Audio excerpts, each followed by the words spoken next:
feeling strong. My little lady, I'm gonna keep her moving on. Gonna go till I drop to the break of dawn. Never gonna stop till I see the light. My little lady, I'm gonna take it to the other side. You know I used to smoke too much. You know I used to drink too much. Take a ride in my car. You can get me high, high, high. You know I used to smoke too much. And you know I used to drink too much. Take a ride in my car. We're gonna get real. Oh,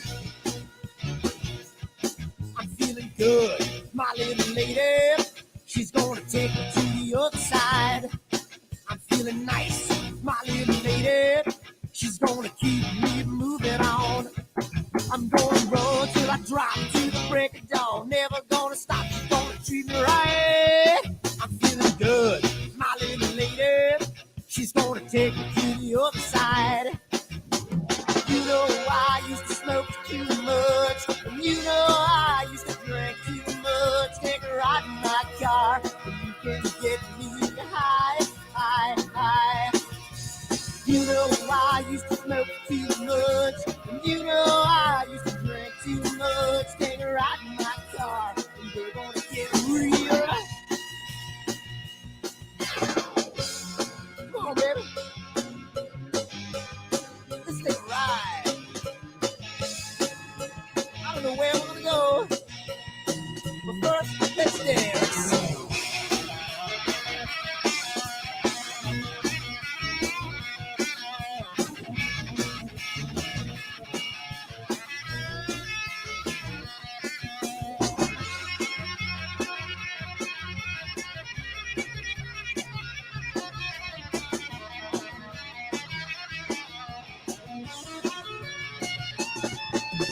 You know I used to smoke too much, and you know I used to drink too much. Take a ride in my car, and you can get me high, high, high.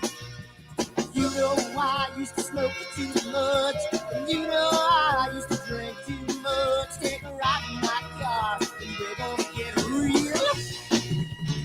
Oh,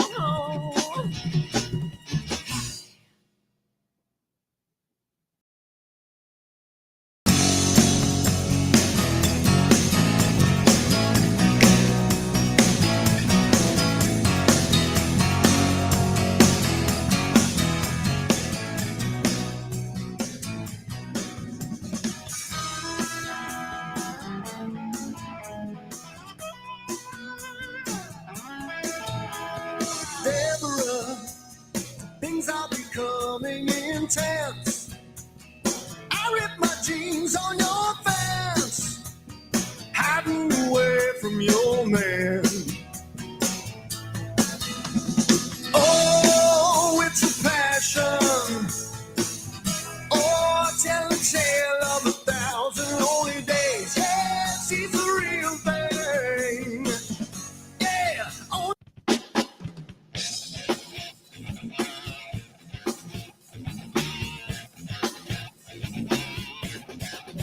Hi everyone, Dan here, and I just wanted to put a little snippet about AstroWorld and what we do because I want to start getting the word out because I think it's becoming more and more of a giant community, and I want to get the word out to some other people. So what we do at AstroWorld is we hold astrophotography chats on Wednesdays at 9 p.m. and Fridays at 8 p.m. Eastern time.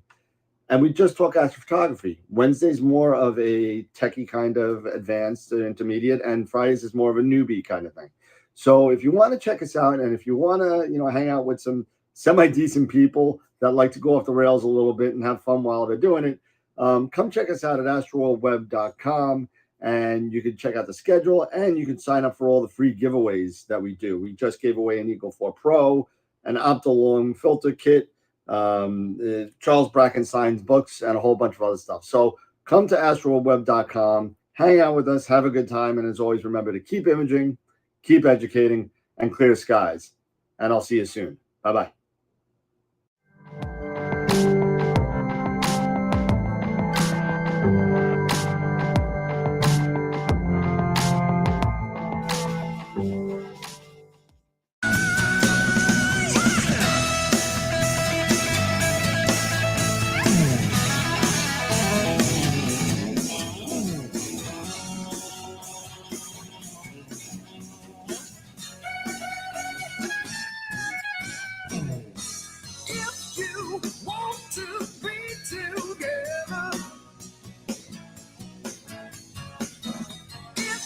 good to be together with you. If you want to be together, say you want to be together. I'm feeling really guilty, but it feels so bad. Yeah, so good to be together. Get to feeling. We did it before, and we can do it again. I'm tearing out my head, all that down the wind, so good. You want to be together. Yeah, yeah, yeah, yeah, yeah. It's so good to be together.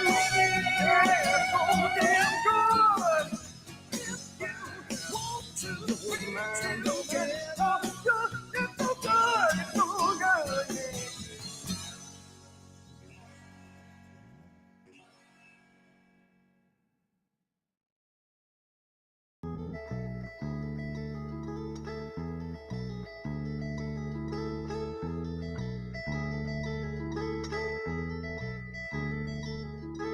I wonder what it was that made me want you. She couldn't understand what made me hard. She's climbing in and out my open window. I'm laying here alone and cold and drained. Yeah. So take another breath and come up for your oxygen.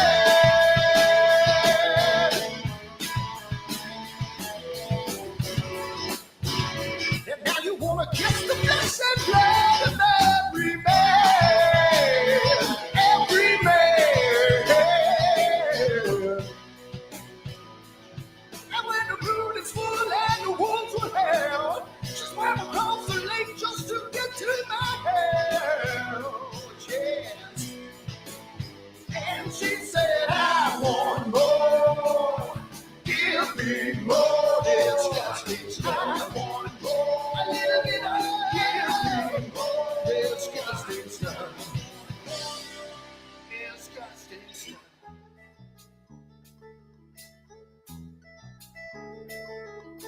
She looks upon a world that's dark and tangled. I never saw her turn her head in shame. She's coming in and out the open window. I'm lying here alone, cold and drained. So pick another breath and come up for your oxygen.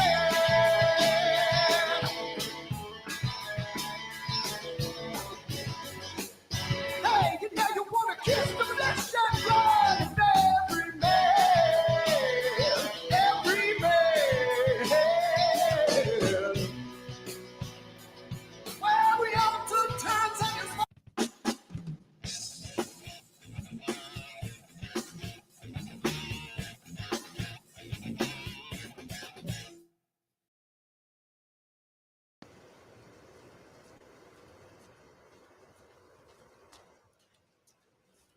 What the hell's wrong with my telescope now?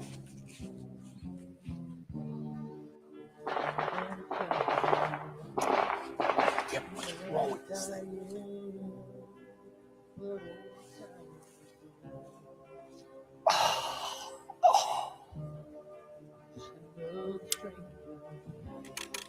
You're the lost Lone Ranger.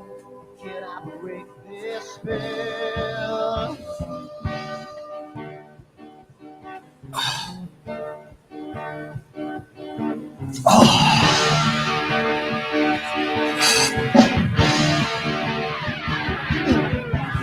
You want things right, do I make you do things wrong? If I want to stand my line, do I always take the fall? If I just do step, I can live from the right. I sleep all day long, and then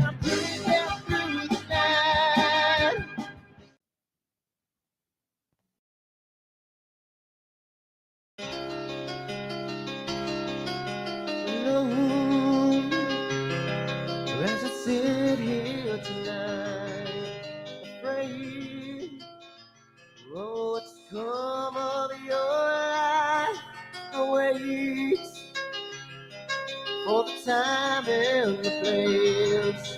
You'll be back tomorrow. But I'm not afraid to walk through the fire. And I have certainly seen the light. And I don't want you to think that I'm a liar. I'm wanting you to spend the night.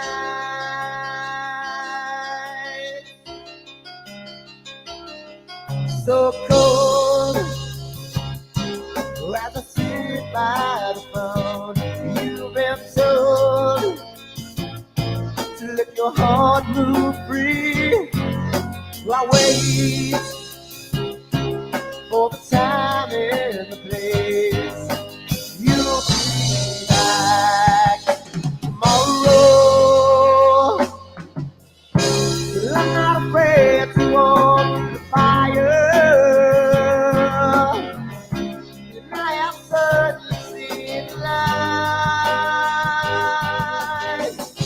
And I don't want you to think that I'm a liar.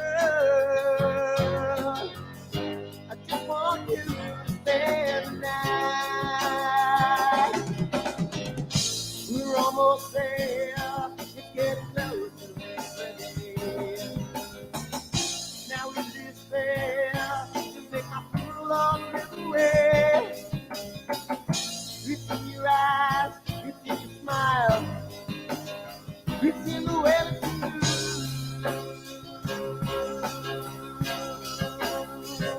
The way that you move now, baby.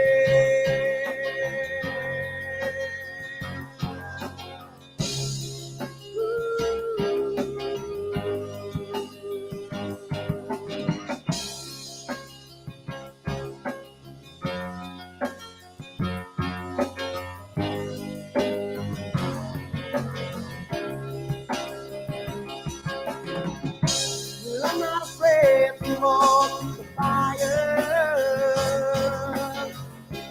I have certainly seen the light. And I don't want you to think that I'm a liar. I just want you to spend the night. I just want you to spend the night. Now, baby, I just want you to spend the night.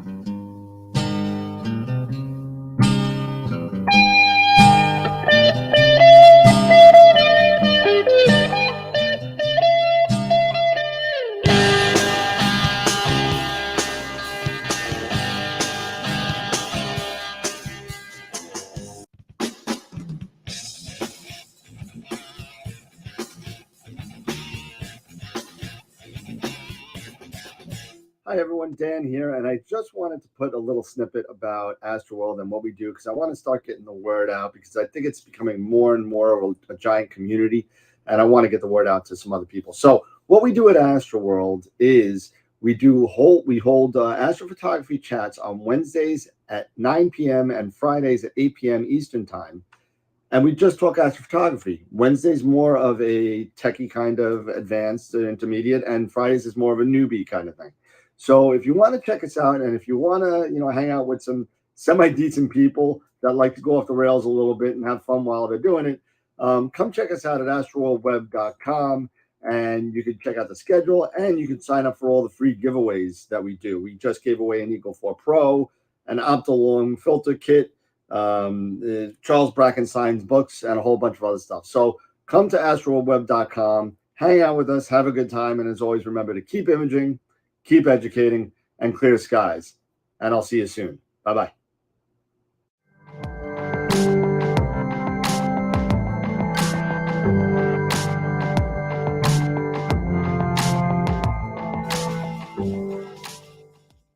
Spring, summer, and fall.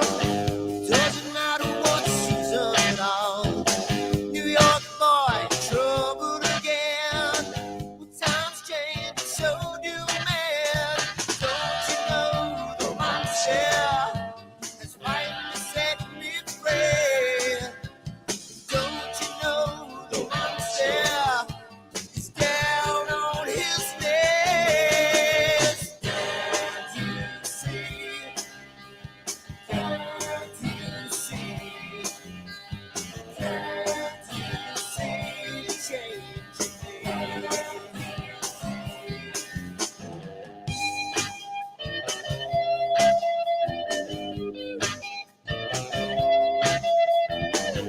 Proud man gonna touch the sky.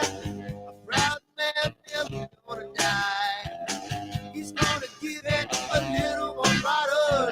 He's finally thrown away the bottle. Don't you know the monster has finally set me free? And don't you know the monster is down on his knees? Can't you see? Can't you see? Can't you see the change in me?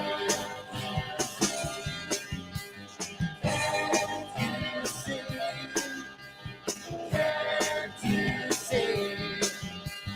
Can't you see? Can't you see the change in me?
Another man come around today, gonna mess with my dream, gonna take it all away, take it all away. I'm just a boy with nothing to use, got my head in the news, got a bad attitude, yeah, gone away. So I play guitar.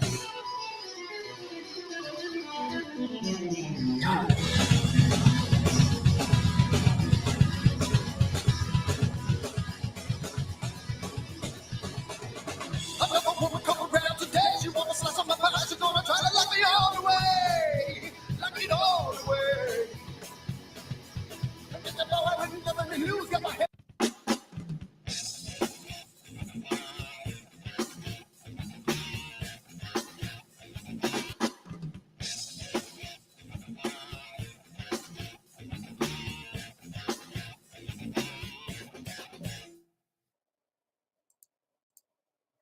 Hey, how you doing, everybody? We are here again. It is 9:01, and I think we're kind of getting, I'm finally getting this down. And if you guys and girls that are watching right now, you notice there's a 3 up there, and there's only 2 of us on the screen. Carlos is running a little bit late. It's okay. I just want that there so when he comes on, I can see him. So Carlos, if you're watching, if you come on, you're gonna be live automatically. So just say, be careful what you say. I don't know, I've never met you, so you got hot mic going on. So that will be Carlos Aragon from RFT Stars, Reach for the Stars. But we figured we'd come on, get the sponsors and all the stuff out of the way. Got some good news. Got another guest that we got to talk about a little bit. Thank you to Sean Nielsen, who got us a new guest. You don't know this yet, but you're looking. I see him looking. I see him looking around like, what? but yeah. So Sean Sean actually is going to get us a total of 2 guests. So good news is good news, and there's no news but good news by Gary Gnews. And there you go. And that's my off the rails chart for tonight. So let's get the sponsors out of the way. So when Carlos comes on, we can get right to it. And let's sponsors. There we go. All right. So we have a bunch of lovely sponsors that give us gift certificates and all the filters from Apple, everything, Eagles, whatever we got going on. We got a lot of stuff that we give away, and it's a cool thing to have these sponsors. And we do have to give a shout out to them, not only to the member sponsors, but also to the corporate sponsors that give us all the stuff they give you. So main sequence level, we have Woodland Hills camera and telescopes, and next week I believe will be our first Woodland Hills giveaway of a $50 gift certificate. So there we go for that. So thank you to Woodland Hills. Our Red Giant level sponsors have all said yes for another year of sponsorship. So Prima Luce, Camera Concepts, and Optolong. What am I talking about? So awesome job for all those people. I don't know what we're doing with Prima Luce, but Camera Concepts, Optolong, filters are coming. I could only assume that they're on their way. Don't know what's going on yet. Oh my goodness, I see something in the wings. I see Scott in down there somewhere. So Scott's lucky he's not live right now, but he's there. So Scott's in the wings. So Mark, I'm sorry if you're in the chat. You're probably gonna go. See you later. But hope you don't. We hope you don't. But we hope you don't and stick around because Mark has a lot to offer and he has a lot of good comments in there. So Red Giant level, Super Giant level, Masters of PixInsight and IP for AP are going to be with us again for another year. We are going to be giving away one Masters of PixInsight class every Friday till the end of 2023, if not the foreseeable future, and one IP for AP a year subscription per month for the rest of the year. So thank you to them as well. So beautiful stuff. So I made the slide for the member. Actually, you can't see this yet. You're right, guys. You can't see the. I can see the off the rails member. Oh yeah. So I'll change it so you can see it. So you don't have to go back and forth. So there you go. So now you can see it on both screens. So our first off the rails member, Sean Nielsen. Thank you so much. I had to put the off the rails picture of there. It took me a while to take that picture because I had to pause it at the right spot. But thank you to Sean for being our first off the rails member. I actually got to look at the perks for that, Sean, because I don't even know what they are because we haven't had one before. So I'll get you perks out as soon as I figure it out.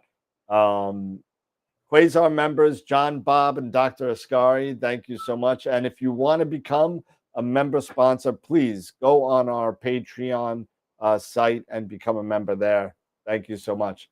An off the rails member is go to Patreon and take a look and see. It's the highest level of membership that we have. Black Hole members, Charity George and Mike. And then a ton of Red Giant members. Main sequence members. I can't read them all if I can't. It just would take too long. Protostar members, we picked up one. AZ Astro, sorry, I missed your entry into the program 19 days ago. So thank you so much for joining. He is the newest addition to the membership. So thank you, AZ Astro.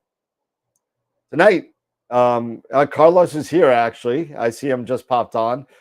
So we're gonna go there in a second. I'm gonna make some changes because we have a couple extra people. But Carlos is here tonight, and tonight everybody is a fundraiser tonight. It's a fundraiser tonight, so get out the checkbooks, go wherever you got to go donate. Go to rftstars.com, and there's a donate button on there and a GoFundMe at the bottom, and we'll go over that in a little bit. Then we have on January 25th, we have Craig Stocks coming on, and he's going to be doing his APP workflow, which is going to be pretty cool because I know nothing about APP. I'm a PixInsight user, and it's going to be interesting to find out what he does and how he gets those great pictures. Besides being in a Border 1 sky and in the middle of the Utah desert and using $30,000 telescopes. You know what? Those things do help, though. they help. Yeah, they do help. Here's our new guest. Steve Malia from Starfield Optics is going to be coming on February 8th to talk about some of his new products, the products he's been using. We've all been seeing the great images that Sean's been taking with the 8-inch astrograph that he has from Starfield. And it's going to be great to have him. And soon to come on his solo show is going to be Wayne Parker from Skyshed. He's going to be doing his solo show probably sometime soon. He's getting some stuff taken care of with his internet. So going to be a lot of fun. Awesome. And also join us on our other social media platforms, Discord, Twitter, Twitch, Facebook, Instagram, whatever else we got going on. So while I redo this, so what do we got? 1, 2, 3, 4 now. So let's do that. And then select 4 up and layer 3 and there we go. And then we go live. While you getting the 4 up going, I'm going to say this. If you're seeing everything here, Twitch, Discord, Instagram, Facebook, all of that, we're on YouTube. Do us a favor. I'm seeing 26 people that have signed in. I want to see 26 thumbs up on our YouTube. We would really appreciate the support. So give us a thumbs up on YouTube. If you're on Facebook, give us a like and do us a favor, share to public, share it so we can get into the new, into your friends, your fellow astronomers and astro imagers, get into their feeds. So we would really appreciate that support because everything that you guys do to support us, we want to give back. That's why we have all of these great giveaways from Optilong and Prima Luce and from Camera Concepts and from Masters of PixInsight. So so I want us to just keep this, to keep the positivity going. And Scott, welcome, man. It's been a while. Great to see you again. Scott is alive. He is. It's great to see him.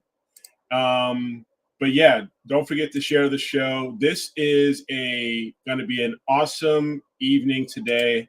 I've had an opportunity to speak with Carlos in the past, and what he is doing, it's absolutely amazing what Reach for the Stars does. And I'm so excited to have him on the show. He reached out to me a while back when I was actually selling some equipment on cloudy nights, and he explained to me what he was, why, if I would be interested in donating, but unfortunately I'd already sold it.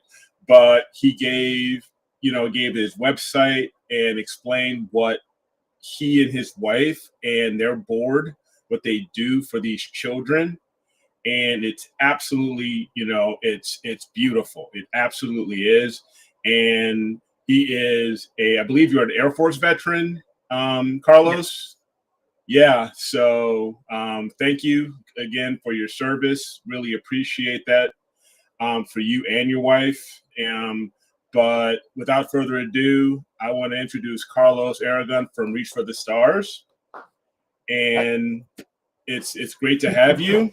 And please, why don't you tell us a little bit about yourself, and more importantly, why don't we talk a little bit about these wonderful kids and Reach for the Stars? All right. I see 4 people now. Is there a list of like other people here, or is it just us 4 that I can see? The 4 of us. Is just the 4 of us on the screen. Yeah, but there's also about 25 people in the chat right now. So yep. Okay, great. 25 people on YouTube. Yep. Awesome. As well as in Facebook, Twitch, and wherever else. That's great. Yeah, this is my first time using this app, so I'm just trying to get my bearings. Yeah, just so you know, we get about anywhere between 30 to 40 on the night, and then we get about 400 or so on the replays. So How fun. That's awesome. Oh. Good for you guys. Well, thank you so much for that wonderful introduction. It's an honor to be here. I consider myself, like, I'll go into depth about who I am and what I do in a minute, but I'm still learning. You know, I could go for 50 years and still have a huge learning curve ahead of me. There's so much in astronomy, but I was recently introduced into astronomy 5 years ago now.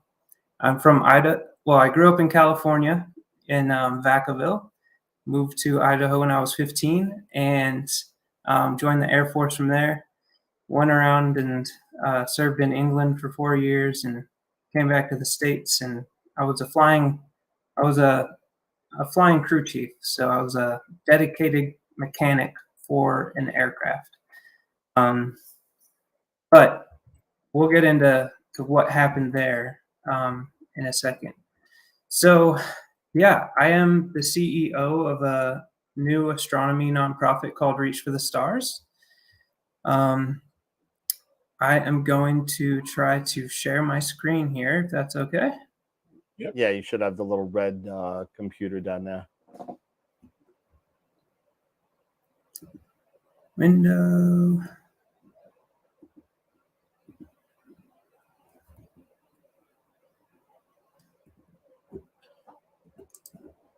There you go. All right. Can you guys see this? Yep. And your full screen. So. Where is that button?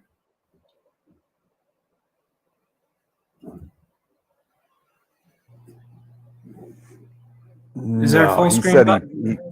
He put you full screen on I put you YouTube. You're all full set. screen, Go ahead. Yeah, you're all Okay, set. great. Yeah. Thank you so much. Okay. No problem. You're good. All right. So, Reach for the Stars is a new astronomy nonprofit. We founded it about 3 years ago, and the way it came about, you know, I never grew up and had an experience with astronomy. No one had introduced me to it, and the way I came about it was interesting and completely unexpected.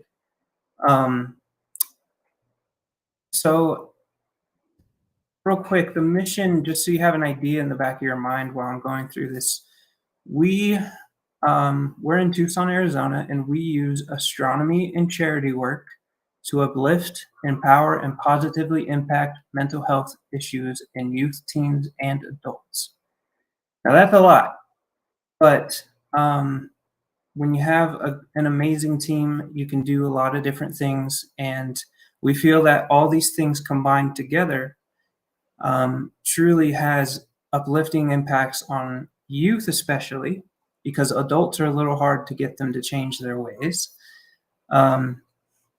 And, you know, it's working. So, all right, let's get into it. So, who we are human, just in case anyone's interested. I need to reassure you of that. We are built of a community, so our neighbors are our board members. We are 100% volunteers, meaning we do not make an income. We do not have a paid staff. And I'll tell you how we're able to do that in a few. But the last thing is we're all in need. We all, no matter who you are, we all have issues, whether it's a trauma, a car accident that you were in, an assault, just feeling down. Everyone's in need. Youth, children, teens, adults, elderly. So to be able to provide a mission and to provide service to somebody, you have to understand a little bit about where they're coming from. And everyone has issues. A lot of them aren't the same, but you know, you can still relate. So just because I'm titled the CEO, that does not mean I know what I'm doing. You know, I don't have a business background or anything like that. My wife named me CEO. and sent in the articles of incorporation without me aware. And so this is all really new to me, but I take it one day at a time and try to learn as much as I can. But next, I want to talk about the quick story of how this came to be. So this is me in the military. I was a C-130 crew chief, and I loved it. I was very good. I get to brag now. I got awards and decorations and all this stuff. I loved it. I wanted to go 20, 30 years and retire out of the Air Force. I absolutely loved my job. I've been a mechanic on cars and stuff, and it was just natural, and it was so fun. One day, the plane was banking during a low level. Low level as in coming really low to the ground to practice dropping the seals off. And a pallet was unsecure, and it slid off while I was inside. I was next to my hammock. And yes, we sleep in hammocks because it's just amazing. The seats in there are absolutely terrible. But the pallet slipped and I got crushed. I was pinched and I severed nerves in my shoulder. I severed my long thoracic nerve, and I was taken to the emergency room, and I was put on painkillers. Now, that was a very key moment, and I wish the doctors would have described to me what happens when you take those things for over a month or 2 months or 3 months, what they do to your body, what they do to your mind and brain. So I was injured completely, and I could not do my job anymore. No matter how hard I tried or how much I explained, I could not do my job, and the Air Force didn't want me. And this all happened in an instant. So they medically retired me, even though I tried to do desk jobs or anything to stay in. They medically retired me, and that was a huge blow. I lost my career. I lost income. I was getting a disability, but it was a small 40%, and it was very, very difficult, and I got really depressed. I couldn't find a job, even though I had my AMP license as a certified aerospace maintenance mechanic. I couldn't get hired. I had no overhead ability in my right arm. So it was really hard. And one day I came home and my wife at the time was gone. She had left. She had locked the doors. I was not on the title to the rental apartment. And also at this time, I was dependent and basically addicted to the painkillers. This was really tough. Imagine coming home and the door's locked, no one's there. And then you're trying to get in the house, and after a few minutes, the police show up and say that you are not allowed to be here. It's against the law to enter this premises. What the heck do you do? You have your shirt, pants, and clothes, and your wallet, maybe, hopefully, your phone. Where do you go? So I just started walking. I didn't know where to walk. I just started walking. I believe I went to a McDonald's and sat there and tried to talk to my family, who I hadn't talked to in a few years. They all knew that I was dependent on these medications, and they didn't like it. It was very hard. One day, this went on for a year and a half. I was homeless, completely homeless. I was sleeping inside of a bush, a cave I made inside of a thick bush, because when you're homeless, you want to stay away from as many people as you can, especially at night. It is very scary. People try to take advantage of you and steal from you. It was absolutely terrible. Now, I was getting the disability check once a month, and the VA was still providing me the prescription for the painkillers. So it was a continuous, I could survive off of that, but it was very hard. So after a year and a half, someone found me in the Safeway parking lot, passed out and dehydrated. They took me to the ER, where I basically made the decision to live or continue on where I was going and die. I could feel my body withering, and I had to make a decision that day. This time frame from when I was medically retired to the day where I went to the ER was about 4 years. And it was tough. So I decided to change. I went to rehab at the VA, and it was amazing. It was like going to college. You're in co-ed dorms. There's a gym. You have classes from 8 to 3. It was really nice. They did a wonderful job. They teach you all about how the brain works and what each substance does to you and how to avoid it, how to avoid cravings. It was great. And I graduated after 6 months. The problem was, when I got home,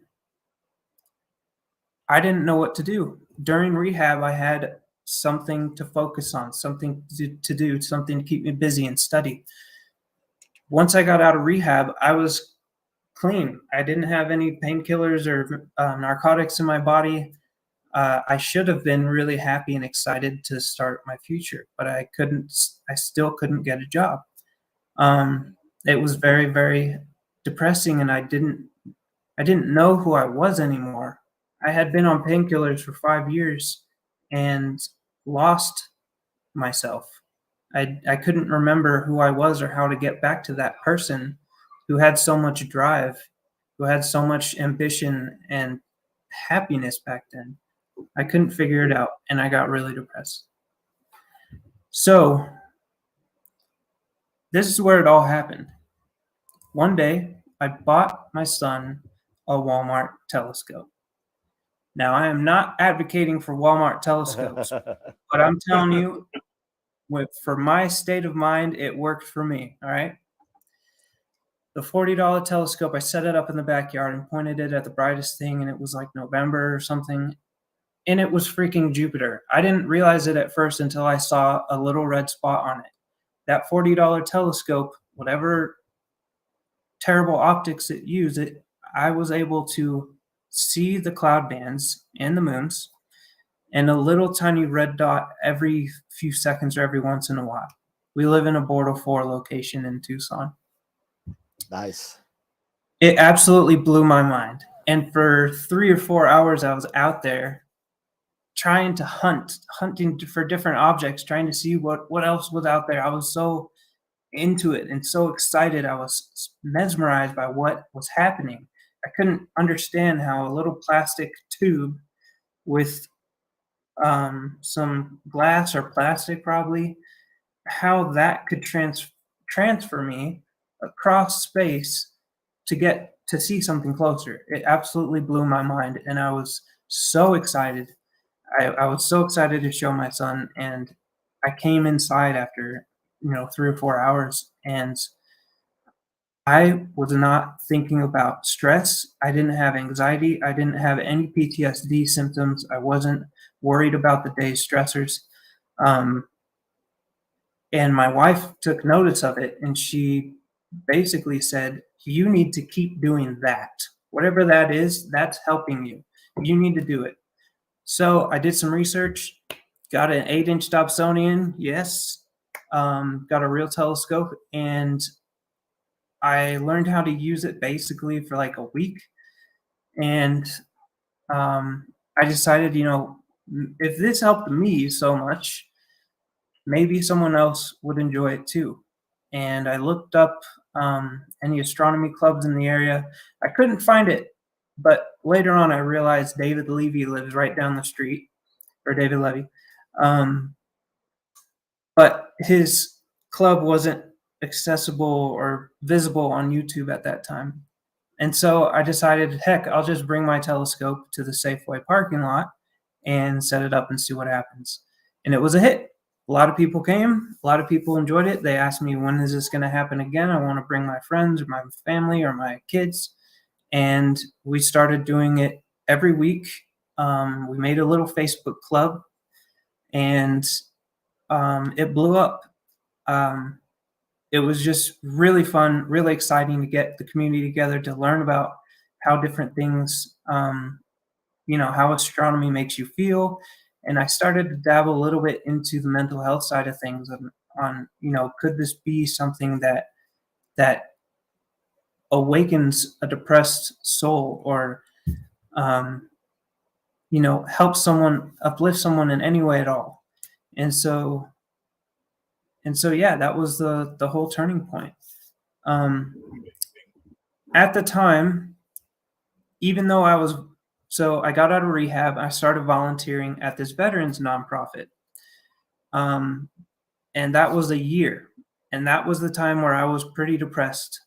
And that was before I got that telescope.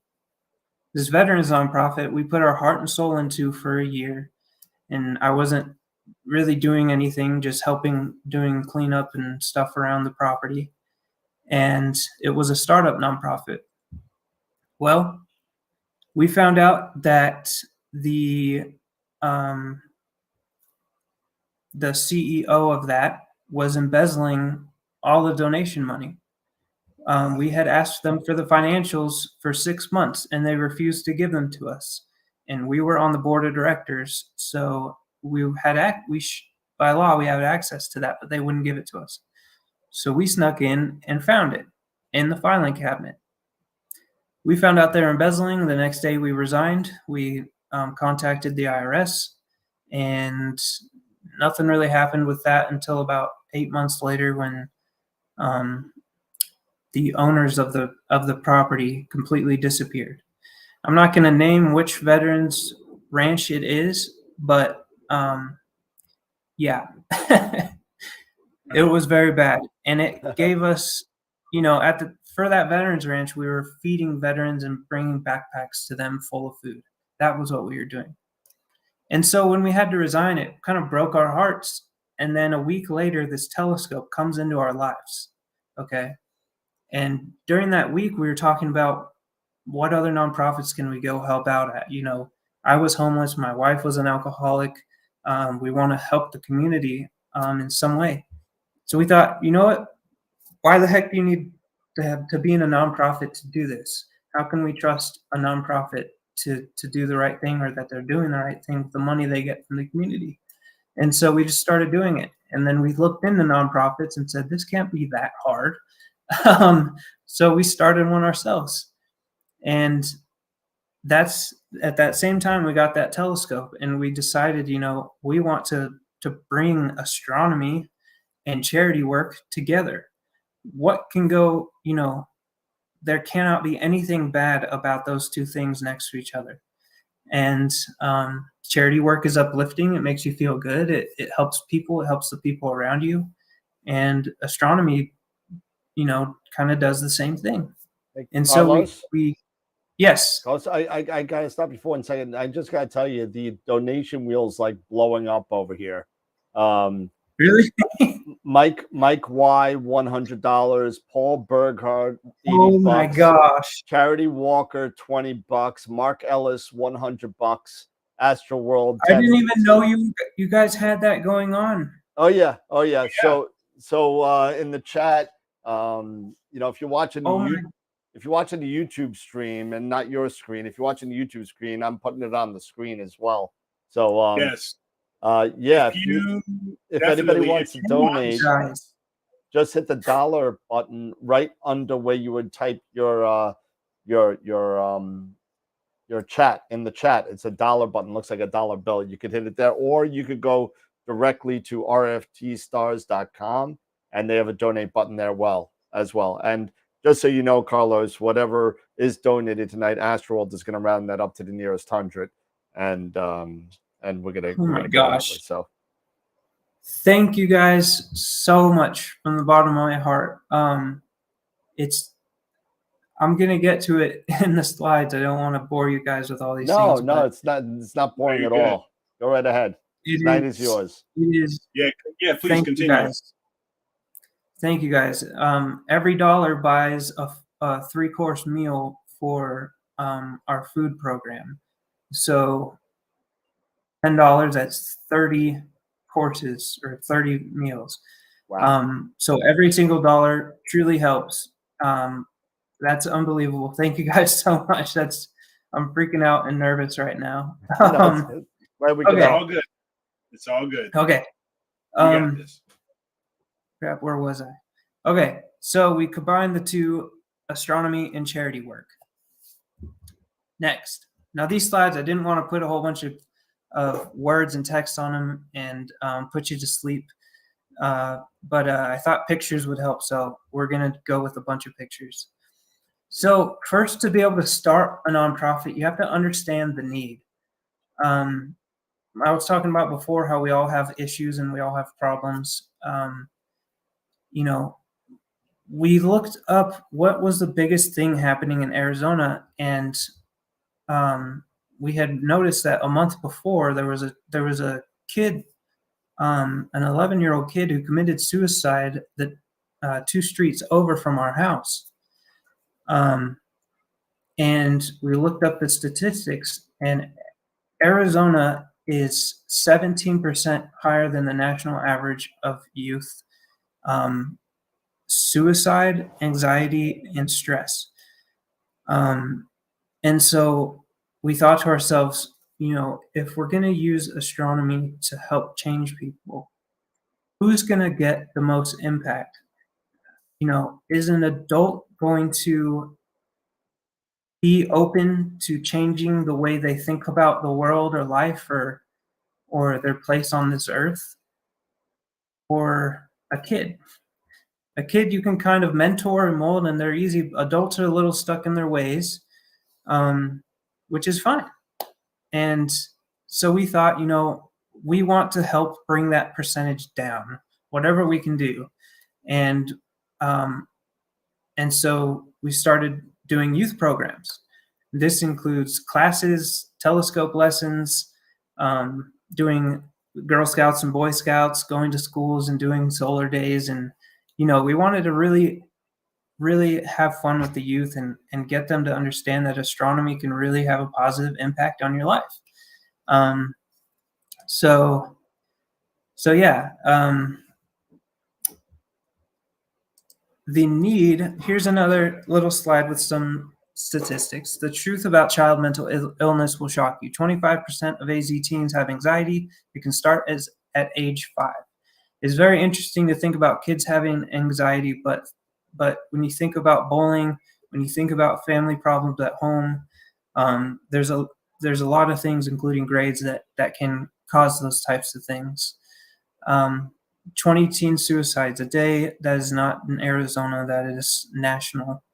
And it involves substance abuse. Stargazing and space exploration is proven to reduce anxiety. Literally, it is scientifically proven to reduce anxiety. Volunteering is proven to heal trauma. And STEM iterates problem solving. So I haven't gotten to it yet, but we started integrating STEM into the astronomy and charity work as a 3-stage process, a step-by-step process to introduce them to all 3. The STEM is more about figuring out what their interests are in life and what they could do starting at a young age, inspiring them towards science or becoming an aerospace engineer can launch them on a trajectory towards something that can better the world or make our future a better place. And so we wanted to bring STEM into this equation. And so that's what we did. All right. Who we serve, I already talked about it, youth, but the youth program is the mental health and stuff and astronomy stuff. But we host the monthly star party every month for free for the entire community. We have adult classes. We do. I teach a little bit of astrophotography. Don't come to me for questions. I'm terrible at processing, but everything else I'm okay at. For beginners, I can tell a beginner how to do live stacking or take darks or whatever. But so we help everyone, but the youth are the main program.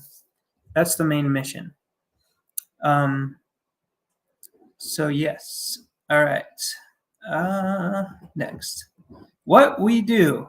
This is really fun because we don't want to be like everyone else. We want to do things uniquely, and it's interesting because we happen to have made a mission using astronomy to help impact mental health. We ended up making a mission that is one of the only nonprofits in the United States. It is the only nonprofit in the United States doing this work. Whether it's the first one or whether one shut down, we don't know.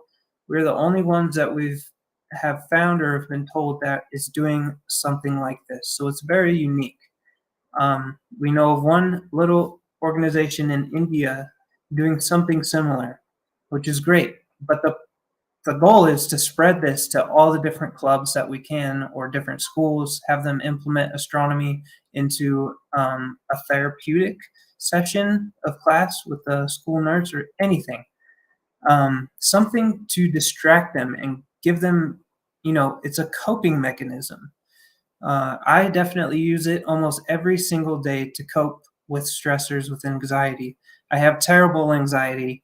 I feel butterflies and nervousness in my stomach almost 24/7.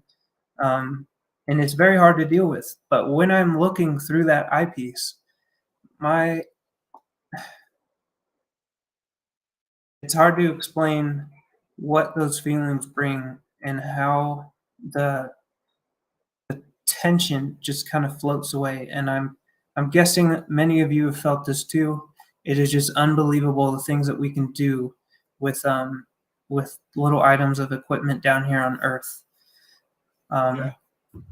So what we do, we have a few different things that we do. I already talked about the food program.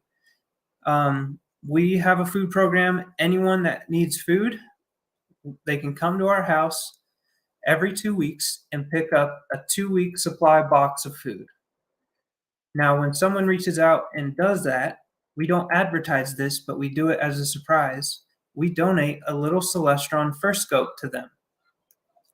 We had a fundraiser a few years ago, and we're able to purchase 20 Celestron first scopes from Starizona. They're little 76 millimeter Newtonians, or it's a Dobsonian basically. But they're nice. They got Teflon bearings, and you can see stuff, but it's a starter for little kids. We can give them anything, and it works. But we ran out of those telescopes, and so we started asking around for little kids telescopes to help us donate them to the families. We've been doing it once a month as a surprise. We want to do it twice a month. We just need a little, all these dusty old telescopes that get dropped off at our door. That's what we're hoping for. I love restoring them and fixing them. So we do a food program. We donate telescopes to families, to low-income families, no questions asked. We do events for schools, colleges, Boy and Girl Scouts, all those types of people. We do astrophotography. You can see my favorite setup. That's my little rig right there, the Red Cat 51 on the AVX mount.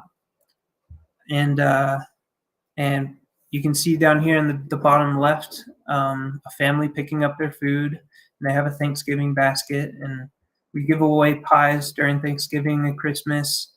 Do a lot of really fun stuff, and it's just really heartwarming to know that the community is supportive enough to give us the telescopes that are in their closet, or the ones that are in their backyard in a pile 2 feet of mud. We've had a 8-inch Orion XD8 that had 2 feet of mud inside the tube. But we appreciate everything that the community does. All of the food that we get comes from the community. We don't make any income, so we cannot purchase any of it. if we do have a family that's a special needs family with medical conditions, they can only have, those shakes. I forget what they're called. Like the elderly. Those like boost shakes or Yeah, short, something like that. Yeah. So sometimes if a donor gives us money and puts a note on it and says, I want this to go to a special needs family, we can buy that for them. But other than that, all the food gets dropped off in the bin outside our front door, and we organize it, throw away anything that's expired, and we pack it into 2-week supply boxes and then hand it out to families. We have 316 families right now, I believe, between that and 320, who come every 2 weeks to the house. And I've had a lot of people think that we're drug dealers because so many cars are coming up to the house. The HOA, yeah. Anyways, that's another thing. We work from home. We do not have a building or anything. We do this out of our garage and the driveway. So yeah, we bring the stargazing to anyone who wants stargazing. We have a trailer, which I'll show you, but you can see it down here, a little 12x7 trailer. And it's big enough to hold the best telescope that we have, which was given to us by John and Brenda Najlado. They are an amazing couple who had been secretly watching our Facebook page for a year. And they decided to drive down from Montana, where they were staying at a national park, and bring us a 20-inch f5 Obsession telescope. Wow. Just because they loved what we were doing. They loved that we were doing astronomy for free, which is what they were doing. They would drive around the United States to every national park and give stargazing events for free. And they had this awesome trailer full of solar panels, and they were sponsored by a battery company. And they're really, really cool people and so nice. And they just decided to come and donate it to us and drive from Montana. But they loved our mission. They believed what we were doing, and they decided to choose us. They actually had some people reach out, asked to buy it, and they turned it down just to give it to us. And It's unbelievable, and I can't express our gratitude, because that telescope kicked off, it was a main attraction and brought people to our organization when they saw it on in the parking lot as people driving by on the road. They would turn around and come and ask what the heck that is. Is it a t-shirt cannon? Is it, what is it? So, anyways, very, very cool. Very, very cool telescope. So our mission for the astronomy program, blow their freaking minds.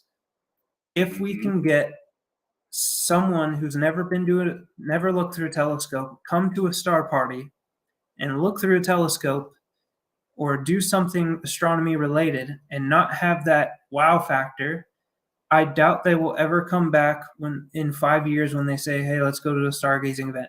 Nah, how about the movies? We need to blow their minds and give them an incredible experience. I don't know exactly how to do this, but I've literally just thrown everything that I've found from different organizations and clubs and put it into one. As you can see here, we set up telescopes. We put a projector screen on the side of our trailer and show people how to use Sky Safari or Celestron Sky Portal. That's awesome. We do that while the sun is going down. Once it's down, we switch it to a red screen. And that's mind-blowing to begin with, seeing the beautiful Sky Safari app, planetarium, big like that with the 4K projectors. So we do that. Sometimes we'll do EAA and connect it to the 4K 14-foot projector. And that's really fun. We hand out space junk like Milky Way, all different types of candies that have space names or space related. We have signs of different objects that we make signs So every stargazing event I plan, and I figure out what we're going to look at. For that stargazing event, I will make a sheet, an information sheet to hand out to the volunteers to put on the tables so that everyone knows a little bit about the object we're looking at. Because none of us are experts. I don't know the constellations by heart. I know maybe 16 of them. I don't know exactly where everything is in the sky, so it's good to have little information sheets for the volunteers, the telescope operators, everyone. So that's something that we do. We have cosmic brownies and little snacks like that. Next, sorry, I say a lot. I apologize.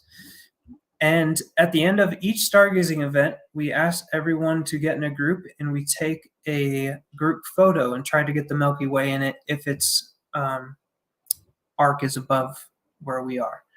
So, and then we send that picture to them as a memorable thing for them to have, and so that they can, look back at it and hopefully come to another one and get interested. But also, we put every type of telescope, besides the really crazy expensive Ritchie Chetrins and stuff like that.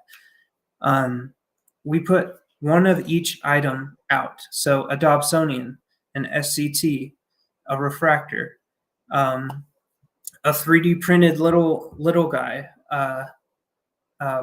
binoculars. We put one of everything to give them an experience with each and try to figure out what one they want or what one they prefer. And then we go from there. If they come back, we know what to talk to them about, and then we'll let them borrow that object for a month. They can use it. I give them a little 2-hour lesson, and they borrow it for a month. And the hope is to inspire them to join the hobby. But for some of us, it's more like a lifestyle, and I know some of you understand that. So yeah, we make it as best of an event as possible. But the funny thing is, I've never actually been to another club's star party before. Once we started doing it ourselves, it blew up, and I really didn't have time to go to another stargazing event. I just never got to it. So I don't know exactly what other people do. This might be the same exact thing. I've seen YouTube videos about star parties and things like that, and I try to take some advice from there, but we just try to do things in a fun and unique way. So there's a telescope. By the way, every single one of these images on this slideshow, none of them are stock images. These are all images that either I or a volunteer have taken. So a lot of people use stock images. So we try to do everything and be original, and just keep in mind. So yeah, here's a few pictures of the Milky Way. If you see any elongated stars, it's absolutely not because I suck at imaging. It's because I had to stretch the images to fit the screen. Okay, definitely. Yeah. Fair enough. No Fair elongated enough. stars. I'm learning. I'm getting better. So we also do events, fundraisers. So twice a year we do an event at the University of Arizona Planetarium. And you can see me here giving a speech to the crowd right before the live auction starts. And we gave away like DNA, send your DNA to the moon with LifeShip, the company LifeShip. And, really fun space-related activities and things like that. So that's another thing that we do, and that's how we raise money for the food program. And then we also do the homeless program. And that's me and my wife. Her name is Kira. She's a COO, and I met her in rehab, which is absolutely crazy. I know. Everyone told us it was crazy, and I absolutely understand that. But the funny thing is that when you both understand addiction, when you both have gone through trauma,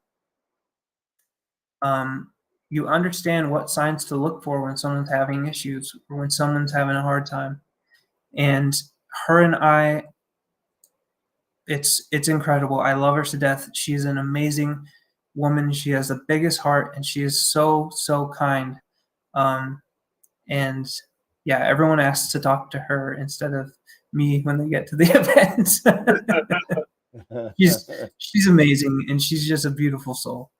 But we got married September last year. So we're newlyweds, but we've been together for 4.5 years now. And we've both been completely clean and sober for 4.5 years now. So yeah. Anyways, we also do collaborations with other organizations, companies. We'll do anything to be able to raise some money for our programs.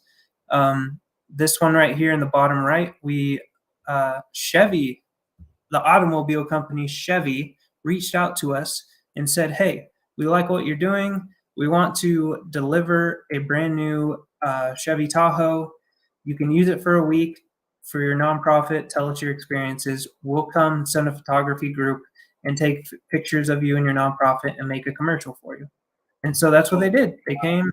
We didn't get anything else for it, but they let us use this brand new 2023 Chevy Tahoe for a week. And they literally delivered it from Mississippi to our house, and then flew a team of photographers and a videographer and a behind-the-scenes guy from different parts of the U.S.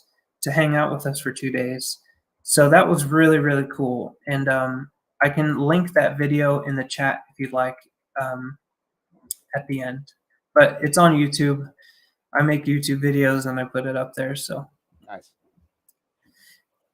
We do events. These are some pictures of our events at different schools and the trailhead that we do stuff at. But you can see it's a mix of kids and adults. We don't just do kids. I'm sorry. And yeah, it's just an amazing thing to do. And because I had an issue in the military and I got injured, that sent me on a path towards this mission. If that didn't happen, I would have never been introduced into astronomy, or if I had bought a telescope for my son, I wouldn't have been as relieved to get rid of that stress even just for a few moments. I don't know what would happen, but because of that injury, I get a disability now. So does my wife. She has a brain TBI. We both live off of our disability, and that might be too much information, but we try to be as transparent as possible. And we actually got a platinum certification from GuideStar, the nonprofit governing website. Mm-hmm. We got a platinum certification for transparency. So we upload all our financials and everything so that the public can see exactly what their money is doing. Yeah, so that's something we do. But because of that injury, we're allowed to do this now, and we know that this is the passion that we're going to do 24/7 for the rest of our lives. So we're very, very grateful for that, for those experiences that led us to this. So I just want to read a few things. We're almost done here. The future lies with today's youth and tomorrow's space exploration. Impacting one life positively changes the course of history like a ripple of water for generations to come. Quote from my wife. Nice. Be a ripple. I want to inspire each of you to be a ripple and try to connect with someone and get them to look through the eyepiece and follow up with them and see if there's anything that you can do to make their experience better by giving them a different experience, maybe binoculars or EAA or anything. Just be a ripple, be positive, be joyful, and understand that we're very lucky to be living on this earth and how amazing life is itself. Next is Ignite, exploring the universe to inspire those in it. That is a quote from me. That was one of the first things that I came up with, and we were gonna try to trademark it, but I don't know. Sounds good. we already went over this, igniting person and passions. Teach. Pass on your knowledge to a group of kids. Kids are eager to learn. Why not give them the answers? Albert Einstein once said, 2 things inspire me to awe: the starry heaven above, and the moral universe within. Albert Einstein. Stephen Hawking once said, remember to look up at the stars and not down at your feet. Yeah. So help an organization that provides time, money, and resources and space in regards to astronomy, education, and inspiration to youth for free. Astronomy education, exploration, and an environment for change should be easily accessible. It is verified that the love for astronomy can reduce stress and anxiety and assist kids with disabilities, lower suicide ideations, reduce depression, and spark a passion for astronomy careers. And that's what we want. We want them to get interested in astronomy and get excited about school instead of absolutely hate it, and become scientists and astronauts and all those types of things that are going to better the life on Earth. All right. This is an image of the Milky Way band above our area here in Tucson of 33 degrees. I don't know if any of you know this, or know about him. His name's Alistair Simon. He is an incredible astrophotographer. He images this from he's near downtown, in a community, and he images this from his backyard telescope. I believe it's over 100-panel mosaic of 560 something hours of exposure, and it's just something really great. I know we all love astrophotography here, so I just wanted to show you guys this, and he's a part of our team. So we're very lucky to have him, and I haven't gotten the courage to ask him to help me with processing yet. He works at I tell you, Carlos, this has been so cool, and we're going to keep it going. But I want to let you know that Jay, who's also known as AZ Forerunner, he lives in Arizona, and he has officially invited you and Reach for the Stars, the kids, everyone, to his dark site in Dayton, Arizona. What? Yep. No way. Yep. Really? Absolutely. Yep. That is awesome. Really, really cool of him, and we truly, truly appreciate it. And thank you so much, guys. Yeah, we'll get the email and we'll put you guys in contact with each other. Absolutely. Oh my gosh, that's huge. I've never had the chance to go to an actual dark site. Bortle 4 has always been good enough for me because I can see the Milky Way, but there's so much potential just sitting under the stars of a true dark site. I can't imagine what the stars look like and how many hundreds of thousands pop out. That is so exciting. Thank you so much. Oh my gosh, the team is going to be very happy about that. Very excited. They're all at a board meeting right now. I had to leave early. They wish they could jump in and say hi.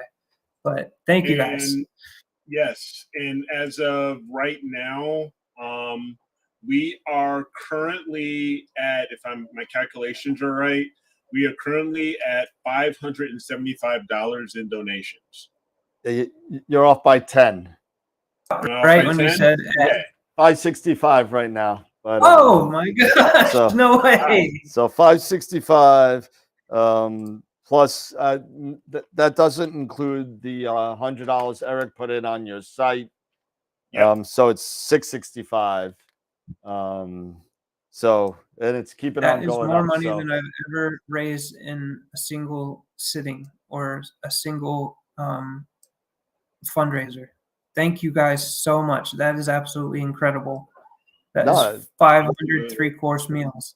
Unless you put it as you want it to go to a specific program, homeless outreach, food, stargazing, or mental health. The biggest one right now is food.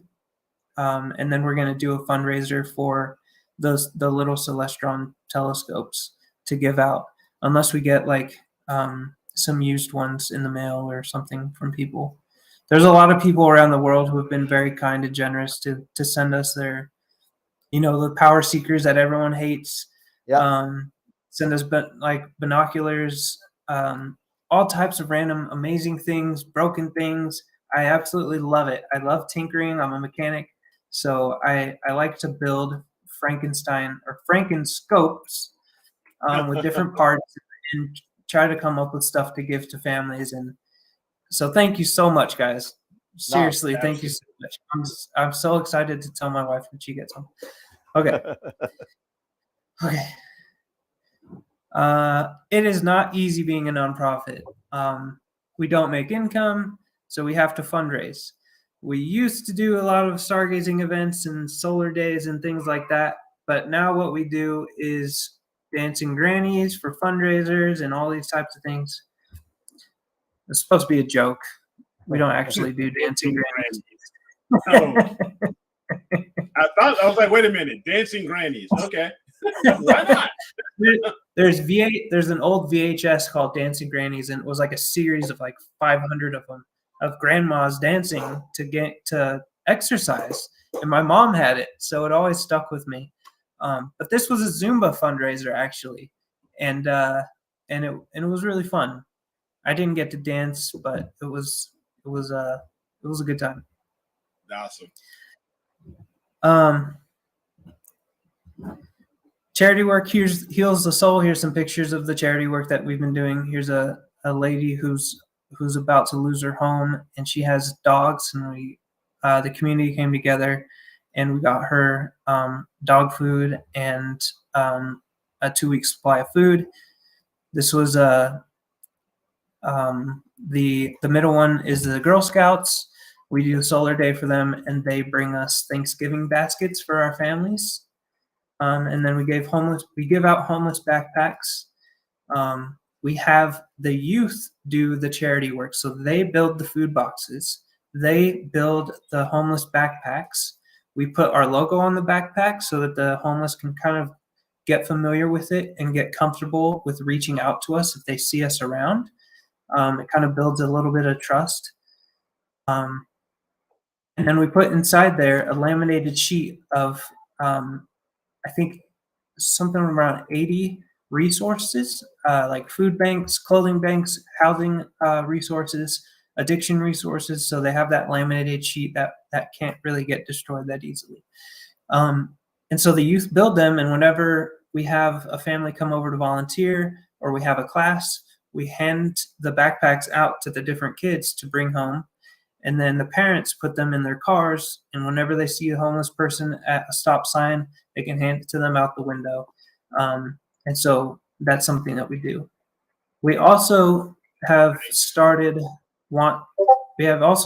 doing homeless star parties.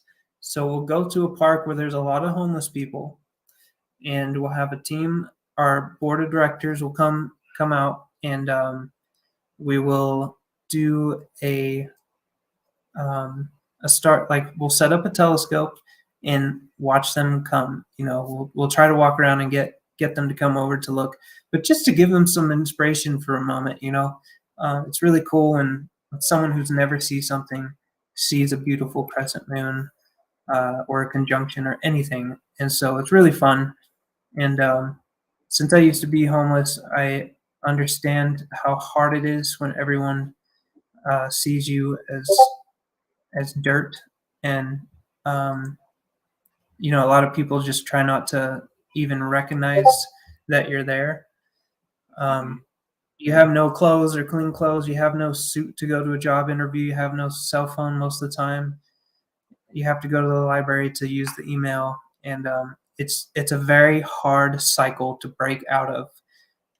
You need to put like first month's rent down to get into an apartment. It's very difficult. And there are programs like Section 8 that help, but Yep. that's only for one, like housing, not for food or clothing. So we do charity work, and it's really fun. Here's some of the telescope donations that we got. This is a picture of the big stack of Celestron first scopes that we fundraised for. Here's little tiny babies and a 4-year-old, I believe, getting a little baby telescope, just so that they have some memories with it, even though it's a piece of plastic. You know, she loves looking out the window at birds with it, and that's all that we ask for, and that's all we need. Yeah, so that's some stuff that we do. Nice. Where am I at? This one.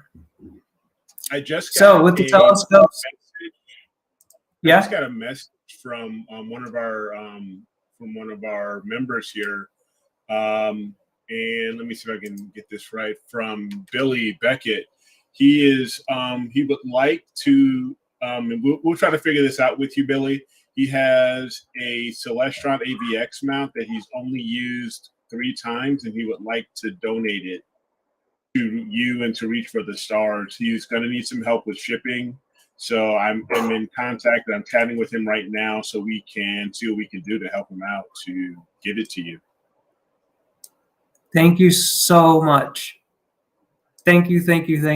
I would, I think we have $400 or $500 left from the last fundraiser, which can cover shipping. So I think that should be enough. No, you don't have to worry about that. We'll take care of the shipping for you. Yeah, we'll figure this. Yeah, we're gonna figure this out. It's coming. It's coming from Corpus Christi, Texas, but I'm in chat with him now over Facebook Messenger, and we're gonna make sure that he's able to ship this to get this over to you there in Arizona. I don't know what to say. Just send, Carlos, just send me the address you want it sent to, and I'll send Billy the label. Don't worry about it. Okay. Thank you so much. That is incredible. And Celestron AVX equatorial mount. Whew, that is super cool. That is very exciting. Just like because you have one, I think you showed that you have one sitting on that red cat. Yeah, with the red cat. Yeah. But that's my personal one, not the nonprofits. If someone donates, it's an asset of the nonprofit. It won't be sold. It won't collect dust. It'll be used to inspire tens or hundreds of thousands of people per year, whether that's in-person events and online live streams that I do. So it'll be attached to the nonprofit for life. So thank you so much. That is really, really cool. Yeah. That's awesome. Thank you, Billy. That's great. Billy's a long time member from the beginning. So thank you, Billy. This is one of this is something that me and my friend did, you know, getting equipment, building Frankenscopes, putting all types of random things together to try to make something, you know, crazy and mind blowing. Like Carlos, I gotta ask real quick. Yeah. How did you get that I know the evolutions very well. How did you get that binocular on there and stay there without the telescope? And not only that, binoculars, because when you're using the Hyperstar, you got the weight on the back too. So you got the weight on the back. The weight, too. you can see it. So you can see the counterweight. Yeah. Oh my! I can't believe that's like staying there and not just falling down and smashing. So the evolution is a beast. It is. You cannot tighten an SC mount. Nope. But you can tighten an evolution. You can tighten an SC with the bolt on the inside. Yep. But then it gets really stiff. The evolution has a clutch, a very strong system. The arm is rock solid. It's a great telescope. Wi-Fi. It's got the battery inside. Yep. It's a very amazing system. And Starizona let us use this telescope. This was our first ever ask, because they live on the west side of town and we're on the east side. So when I went to him, I said, you do stargazing events every Saturday in your parking lot on the west side, but we have nothing here on the east side. Would you be interested in partnering and helping us with a telescope? And so he let us use the evolution. And Dean at Star Arizona, he's Yep. Dean's the dad. amazing. Yep. Yeah. Yeah. So Dean is yeah, the awesome, evolution man. mount is great. Yes. And so yeah, the binoculars are on the Celestron DSLR piggyback mount. You can see it. I can see it. Yep. Hanging on there. Yep. So that's, it's just a 1/4 thread. It went right on there. And with the Titan clutch, I did it just to take the picture as a meme, kind of. But this is what not to do with your evolution. Yeah. That's an talk awesome about stressing thing. the motors. Oh yeah, and you know what? You're exactly right, Carlos. For those of you that don't know, I work in a telescope store out on Long Island, and those orange rings on the left side where you can see right above, right on the arm, that's the clutch that he's talking about. And there's another one that you can see on the other side of that arm on the base for the azimuth. So with your SCTs, you really don't have that functionality to kind of crank them down in order to hold that weight. But with this, you can. So I just wanted to say that before we got questions. Yeah, I did not actually use this system or move it around.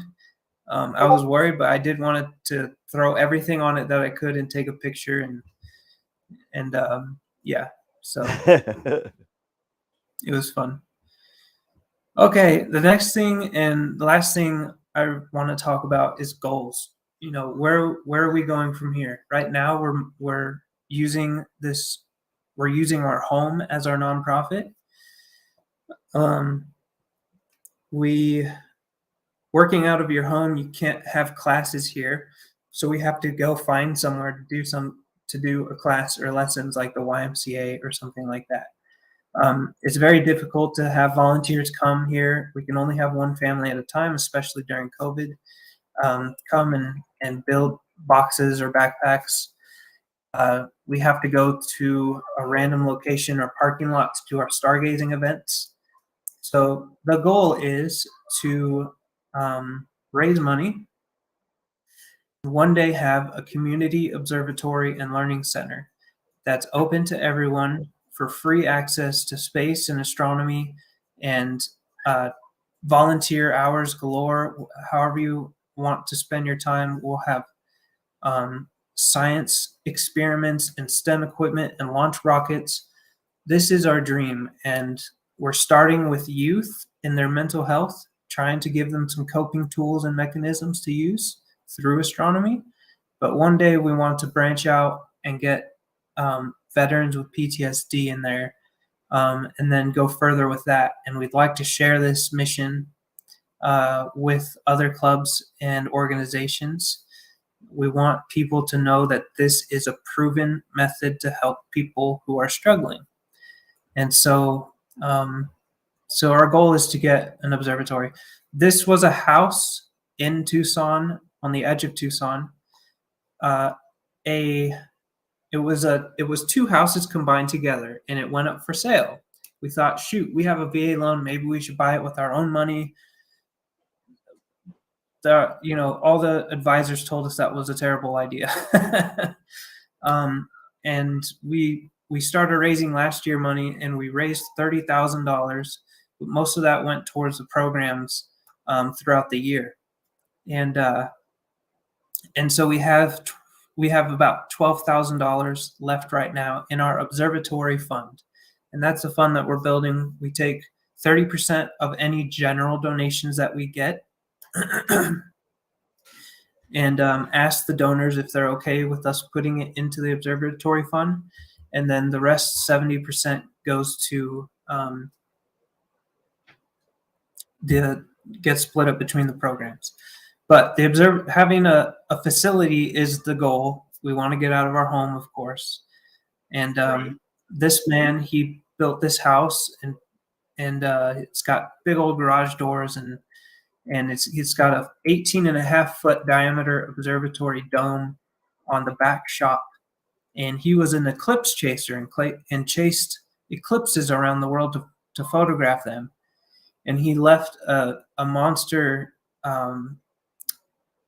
16-inch SCT in there. He passed away, and the house was abandoned for a year and a half, and everything was left there. And so we were really excited, hoping to reach out to the family to ask for a donation.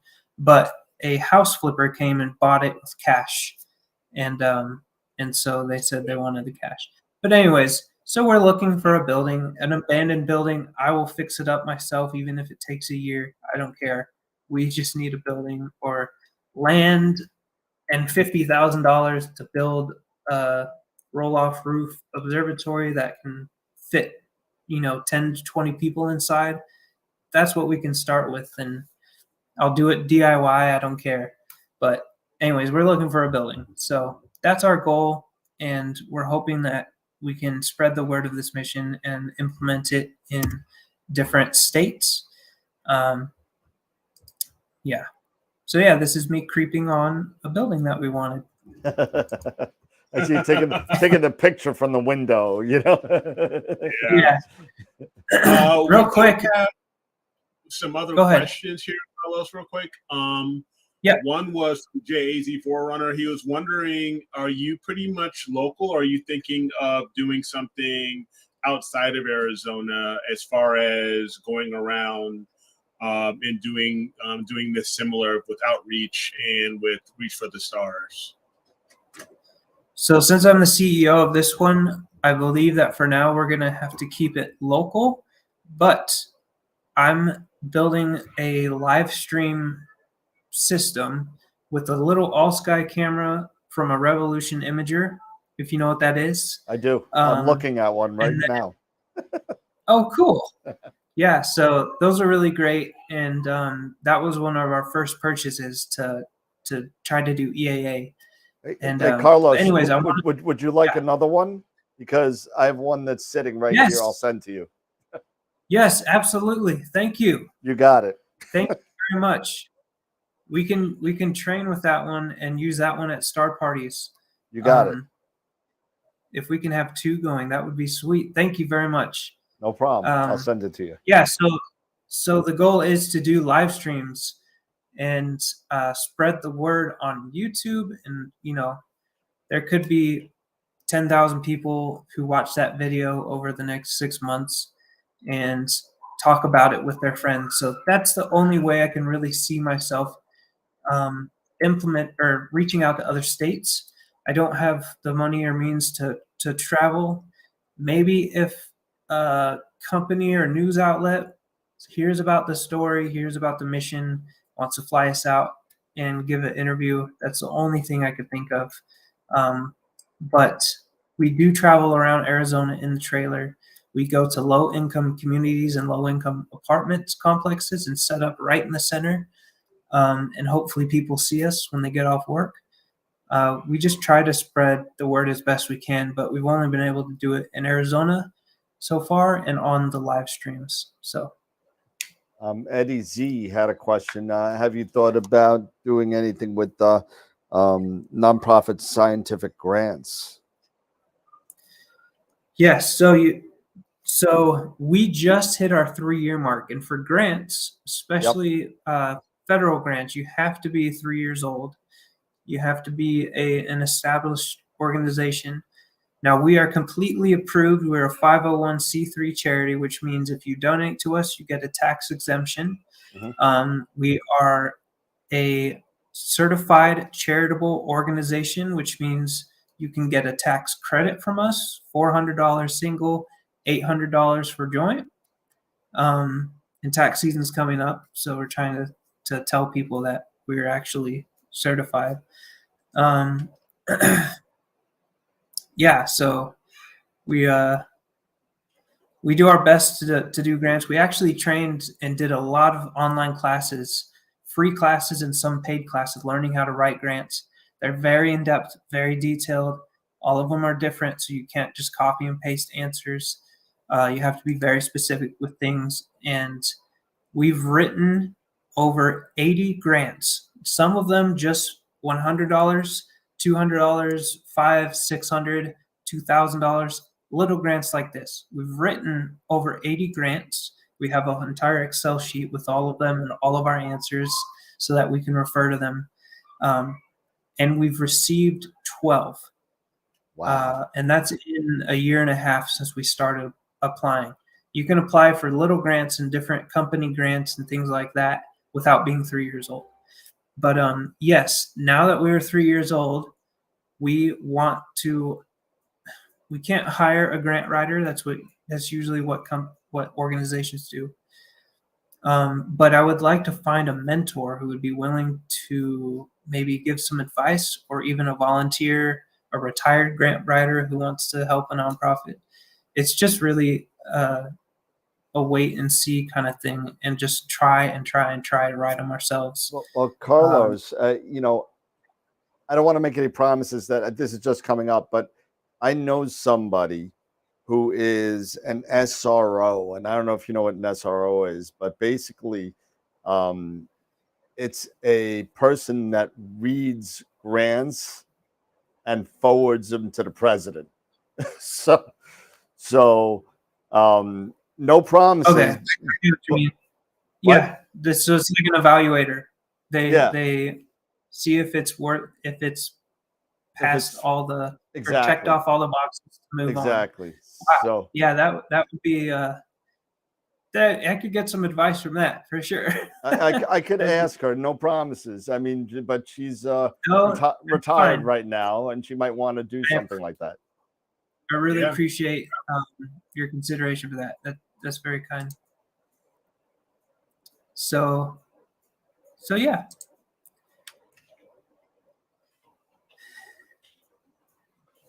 I want to show you real quick our website, if that's okay. Yeah, absolutely. I just need to go here and share the different window. So screen sharing off. Whoa, that's my face. Okay, now we go here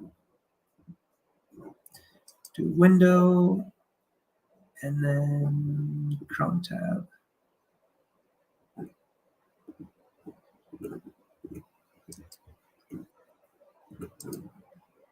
Okay, so this is our website. I'm going to refresh it real quick so that you can see the animations.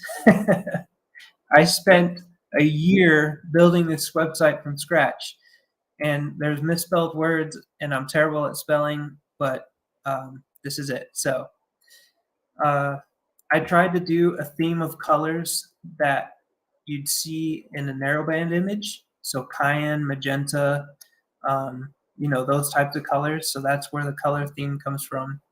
But yeah, www.rftstars.com. This right here is very important. The Reader's Choice 2022 finalist for the Arizona Daily Star. We just won. We tied in the top 3 for best nonprofit in 2022. Now this is insane because we're 3 years old and we're doing this out of our home with a team of 8 people.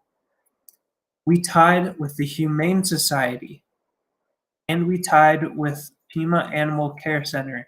I don't know how we're competing with puppies and the Humane Society. We won, and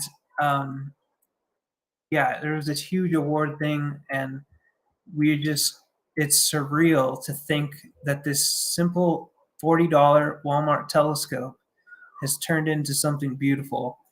And I've never been happier before in my life, even when I was in the military making a bunch of money, married, happy, you know, dogs, everything. I've never been more content and at peace than right now. And this, you know, it's all thanks to the community and you guys. If you guys didn't see anything with us, or if you didn't support what we were doing, you know, we could not do this. We completely rely on the community to keep the missions going. And that's scary, but it's the only way we can do it. We can't afford to do it ourselves. But this is a website. It's fun. And then we made a little commercial. It's kind of goofy, but But yeah, I don't know if I want to show it. I don't know if the sound will come through. I was I don't know if the getting ready sound to will yeah. So but yeah. Okay. Anyways, this is my latest narrowband image. This was with a 294 MC camera with the Optolong L Extreme filter in Bortle 4. And yeah, this is probably my best picture so far. And if you look closely, it's got some terrible, terrible grain, and yeah. So you'll be fine. someone actually said You'll be fine. that they would. Just takes practice, man. It just takes practice. That's all. Yeah, Little I really patience want and to little start. practice. I really want to start PixInsight, and somebody reached out and said that they would give me 6 hours of lessons on PixInsight as a donation, because they charge like $100 an hour or something. So I'm looking forward to that, because right now I just use Deep Sky Stacker and then Photoshop, and that's it. And I barely know how to use Photoshop. I just kind of move buttons around, and that's it.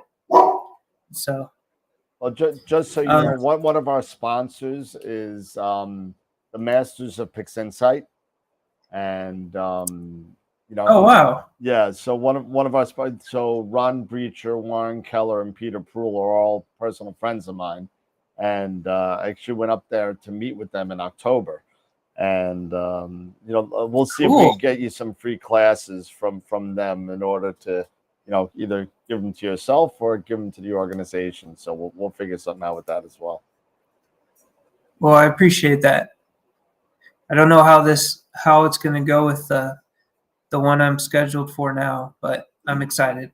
I really need to get better, because the better my images get, the more I can blow minds. Hey, so that's the story of us all. Trust me. Exactly. Yeah. We have case studies and things on the website and testimonials, and you know, I try to make it a nice, fun website, but everything's here. We have all of our events listed and the calendar and everything. And so if you ever want to check it out, you're welcome to. Under ways to help, you can click on any of these. I'm telling you right now, even, you know, like Amazon has something called Amazon Smile. Yep. And you basically just choose a charity, and like 0.5% of whatever you purchase goes to the nonprofit of your choice. It doesn't cost anything to you. It's just, all you have to do is click a few buttons, and then like we're receiving $60 a month from the 10 people who have signed up so far. Same thing with fries and Kroger. Consider yourself having 11 now. Cool. So what is it? Is yeah, it so under RFT Stars on Amazon Smile, or what is it under? I believe you just search. So I explain it right here. Add RFTS to your Gotcha. Amazon Smile, free of charge. You can go to the link right there, and yeah, you just press activate and then pick a charity. And since you brought it up, sorry. Carlos, I just want to explain to everybody out there about Amazon Smile.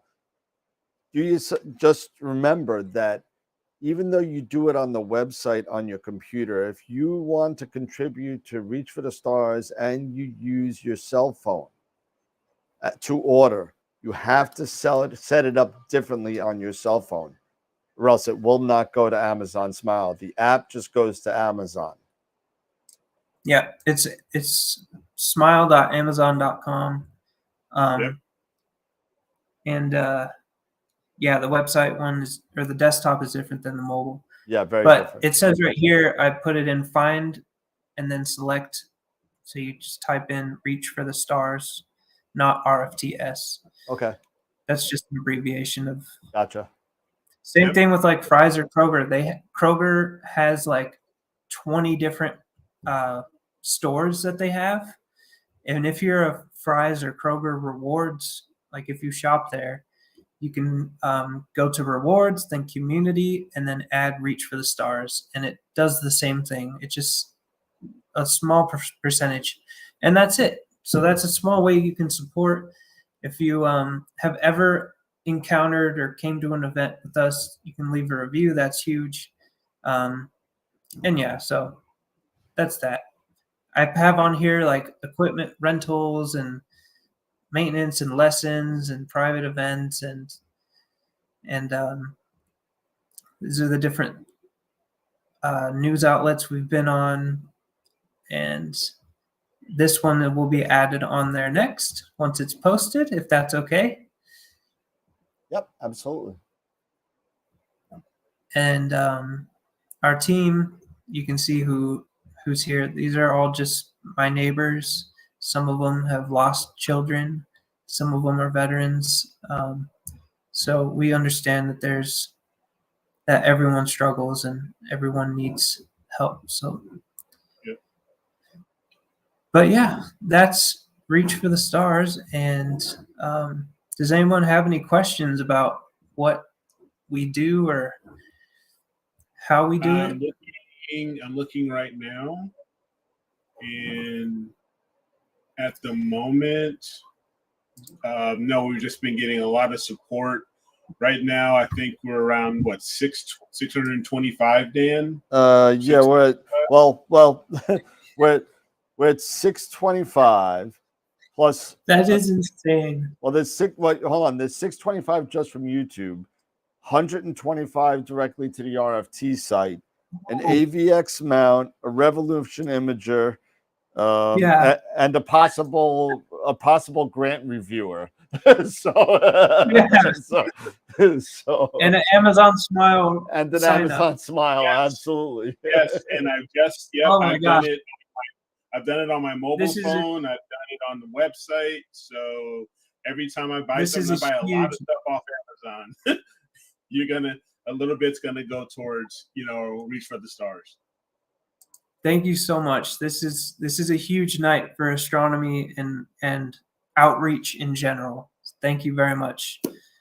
That's awesome. I wonder if, I don't know how well the camera picks it up, but I wonder if you can see what's behind me. Have you guys picked up any? Yeah, so we got it looks like a 114, and I see I think the whatchamacallit? Yeah, we see the Schmidt. We see that is that a Mac right there? Or is that a Newtonian? No, it looks like we got a one like is that a 114? Is it?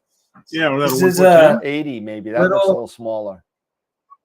It's a 76 millimeter Celestron. Yeah, it's like the old comic catcher. That's what that is.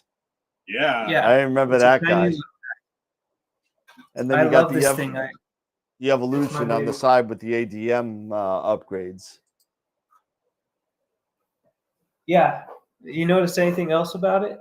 I don't know if you can see it. Well, let me get you. This was a joke. I was hoping someone would catch it. What is on there? Anything right here? I can't. Let me get. What let me get, in the let me get world closer. are all of those reducers? Are all of those reducers? Yes, looks like it. My God! Looks like there's 4 reducers on there. Reducers on there.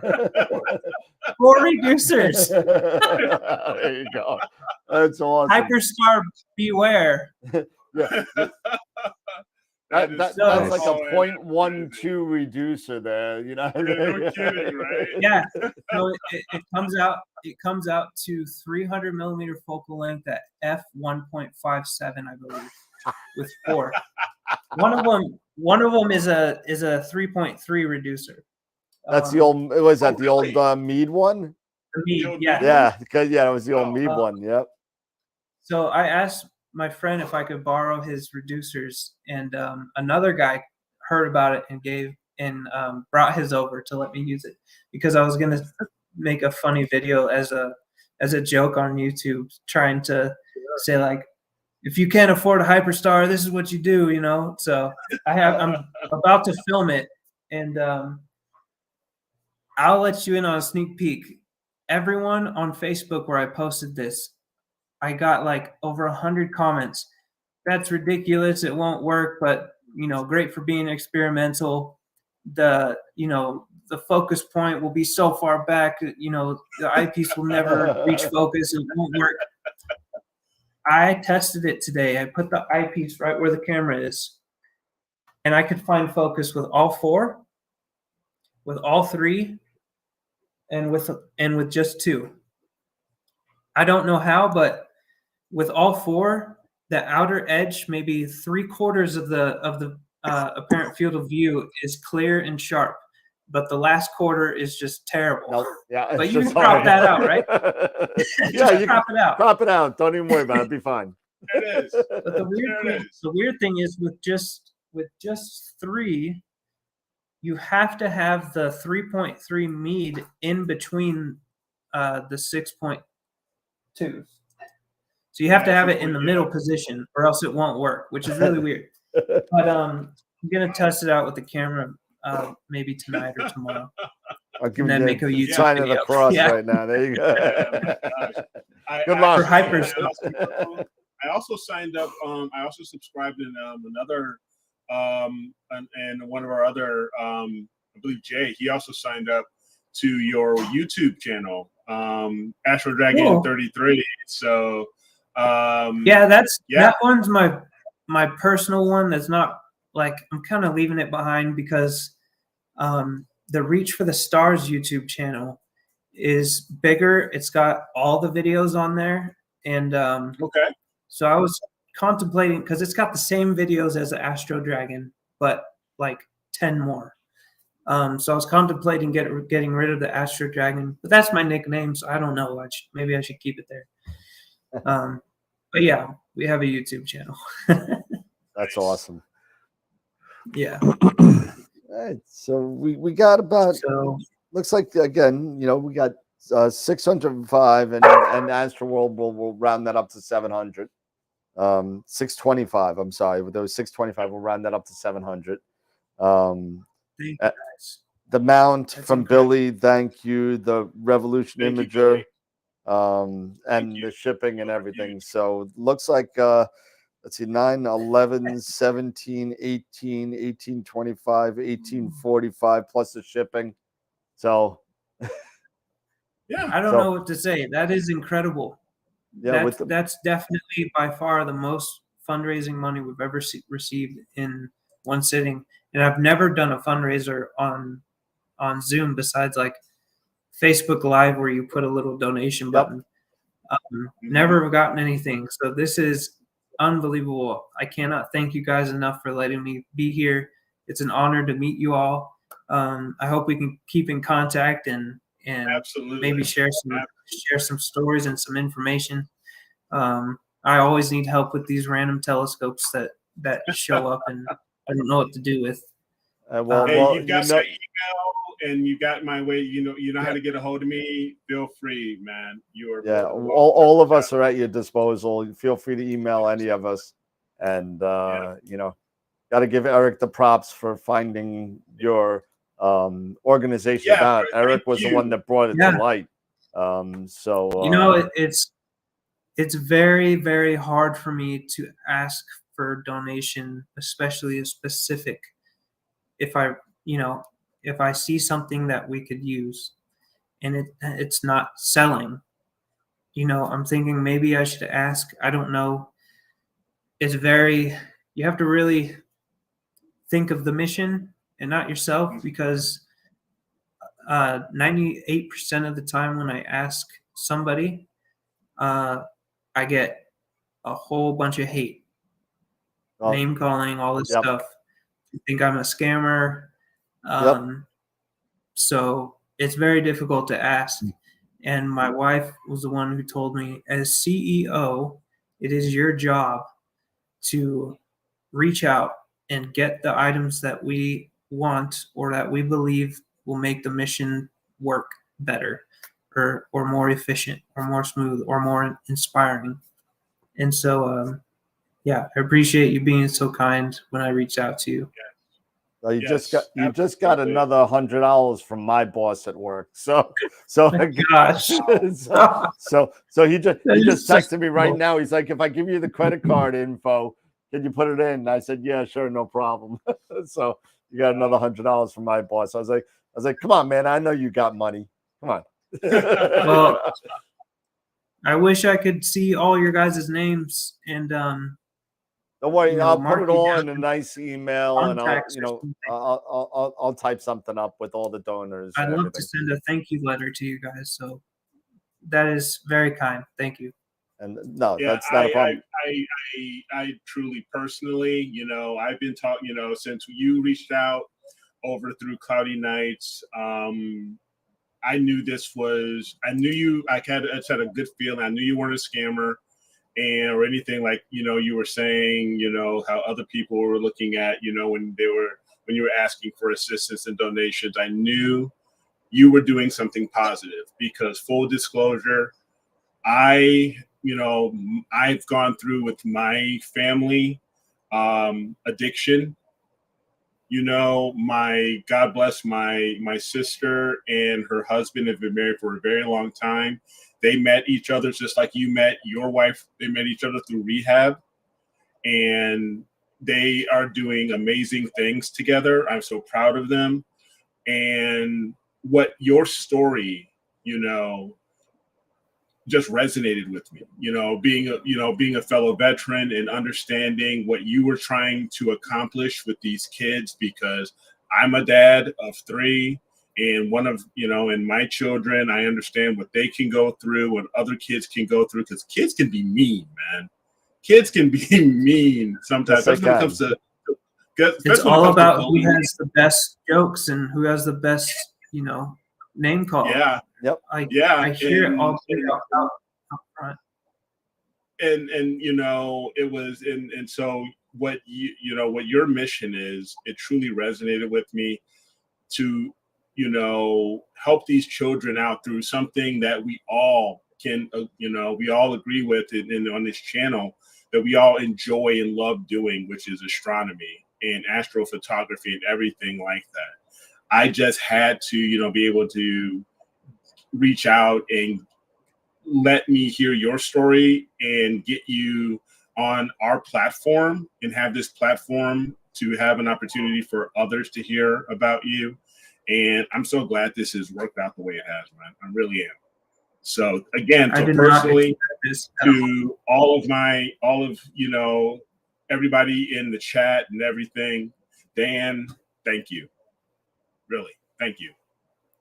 Here. I'm trying to fix your picture because it's all messed up here, so I apologize if you're moving back and forth a little bit. But yeah, there you go. It's not me.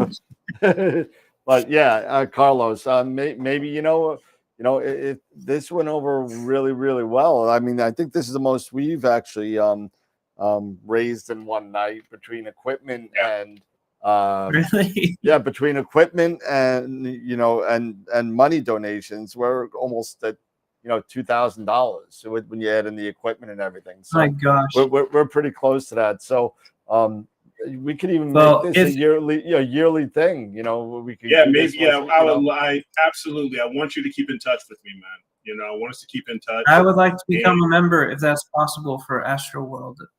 You guys have been doing some amazing work and have been teaching and sharing stories and sharing ways to be better. And I look up to that, and I hope to have some type of connection with you guys long term, build a relationship.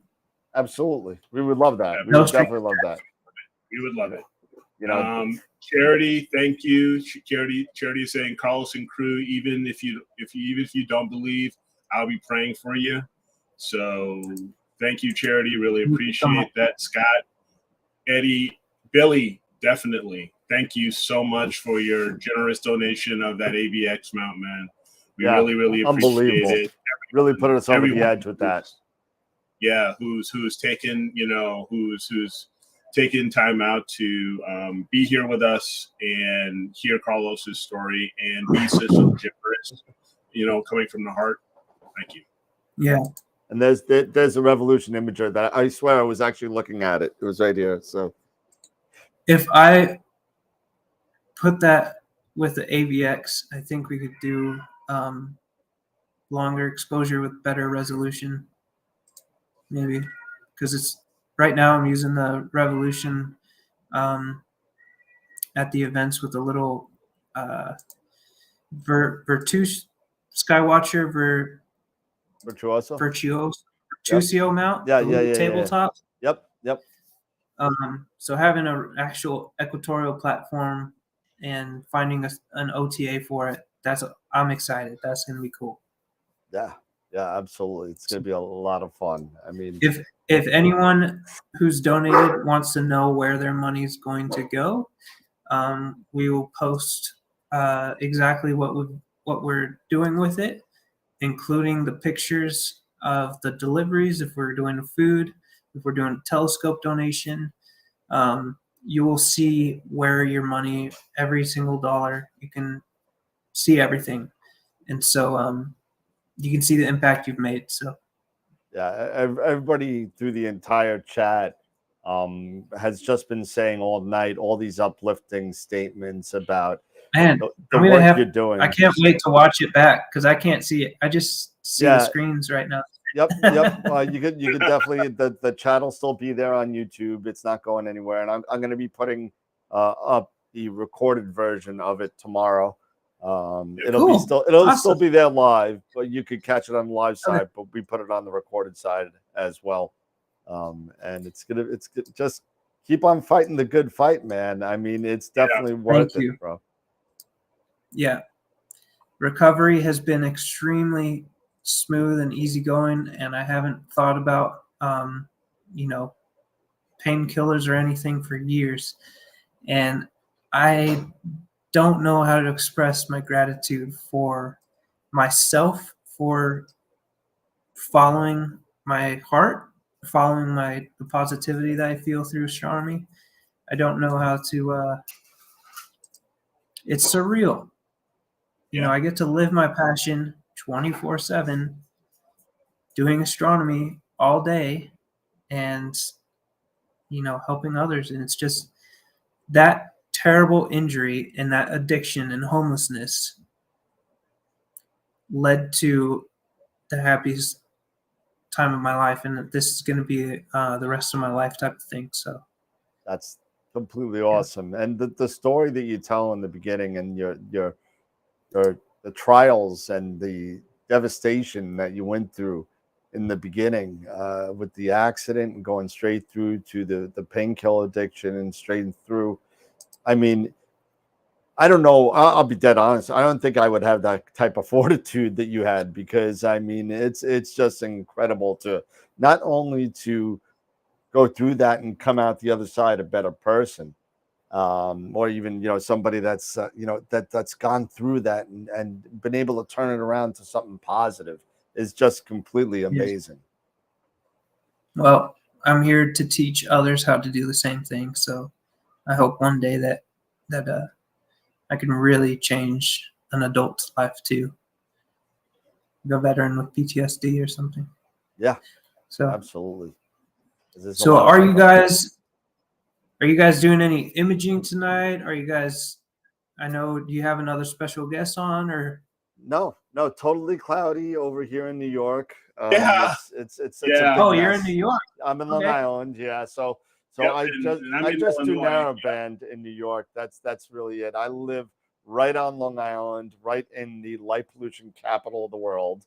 And what is it, like 8 or 9 or something, or I think they raised it to 9. I think they're trying to find a different, we call it off the rails on the show, and basically it's the off the rails level. I mean, it's out of there. I mean, if you look at a map, it is stark white on Long Island where I live, and it's horrible.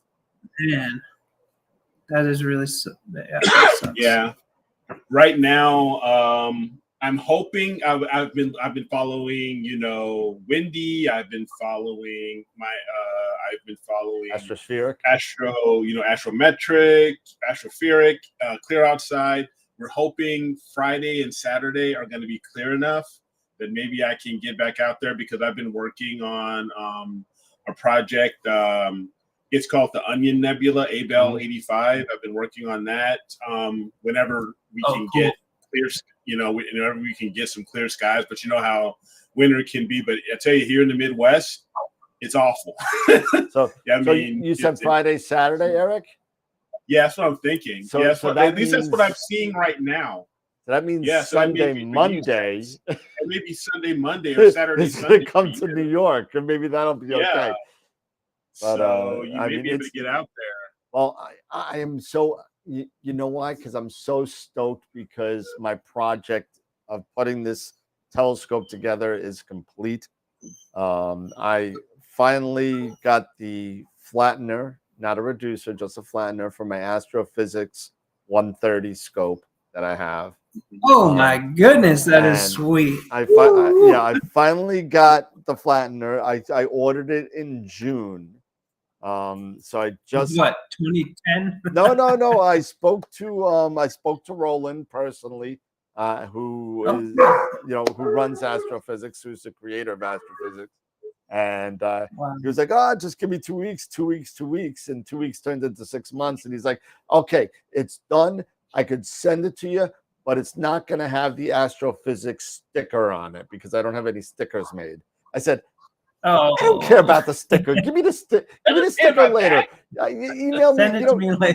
Yeah, just put it in a manila envelope and just send it to me. But I got the flattener, and then when I got the flattener, of course, I forgot to order something from Precise Parts, and I needed another adapter, so I had to wait another 4 weeks. And believe it or not, usually it's 4 to 5 weeks for something from Precise Parts because it's all custom adapters. They got it to me in 3. So they make so that you give them the specs and the CAD or whatever, and they build a part for you. Yeah. So if you go to preciseparts.com, they have the drawing specs of a number of scopes, flatteners, focusers, rotators, anything you want.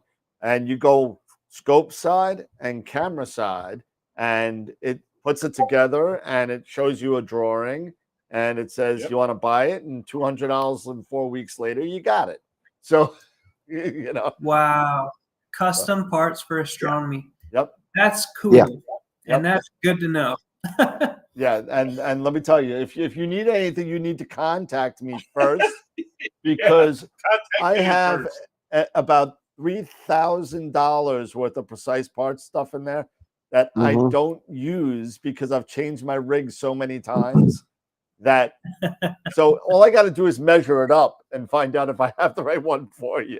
So let me know. Gotcha.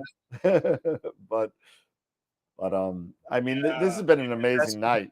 Amazing night. What about is it Scott? Scott, on the bottom, yeah. I just been sitting here listening, and there's a few things that I wanted to say offline.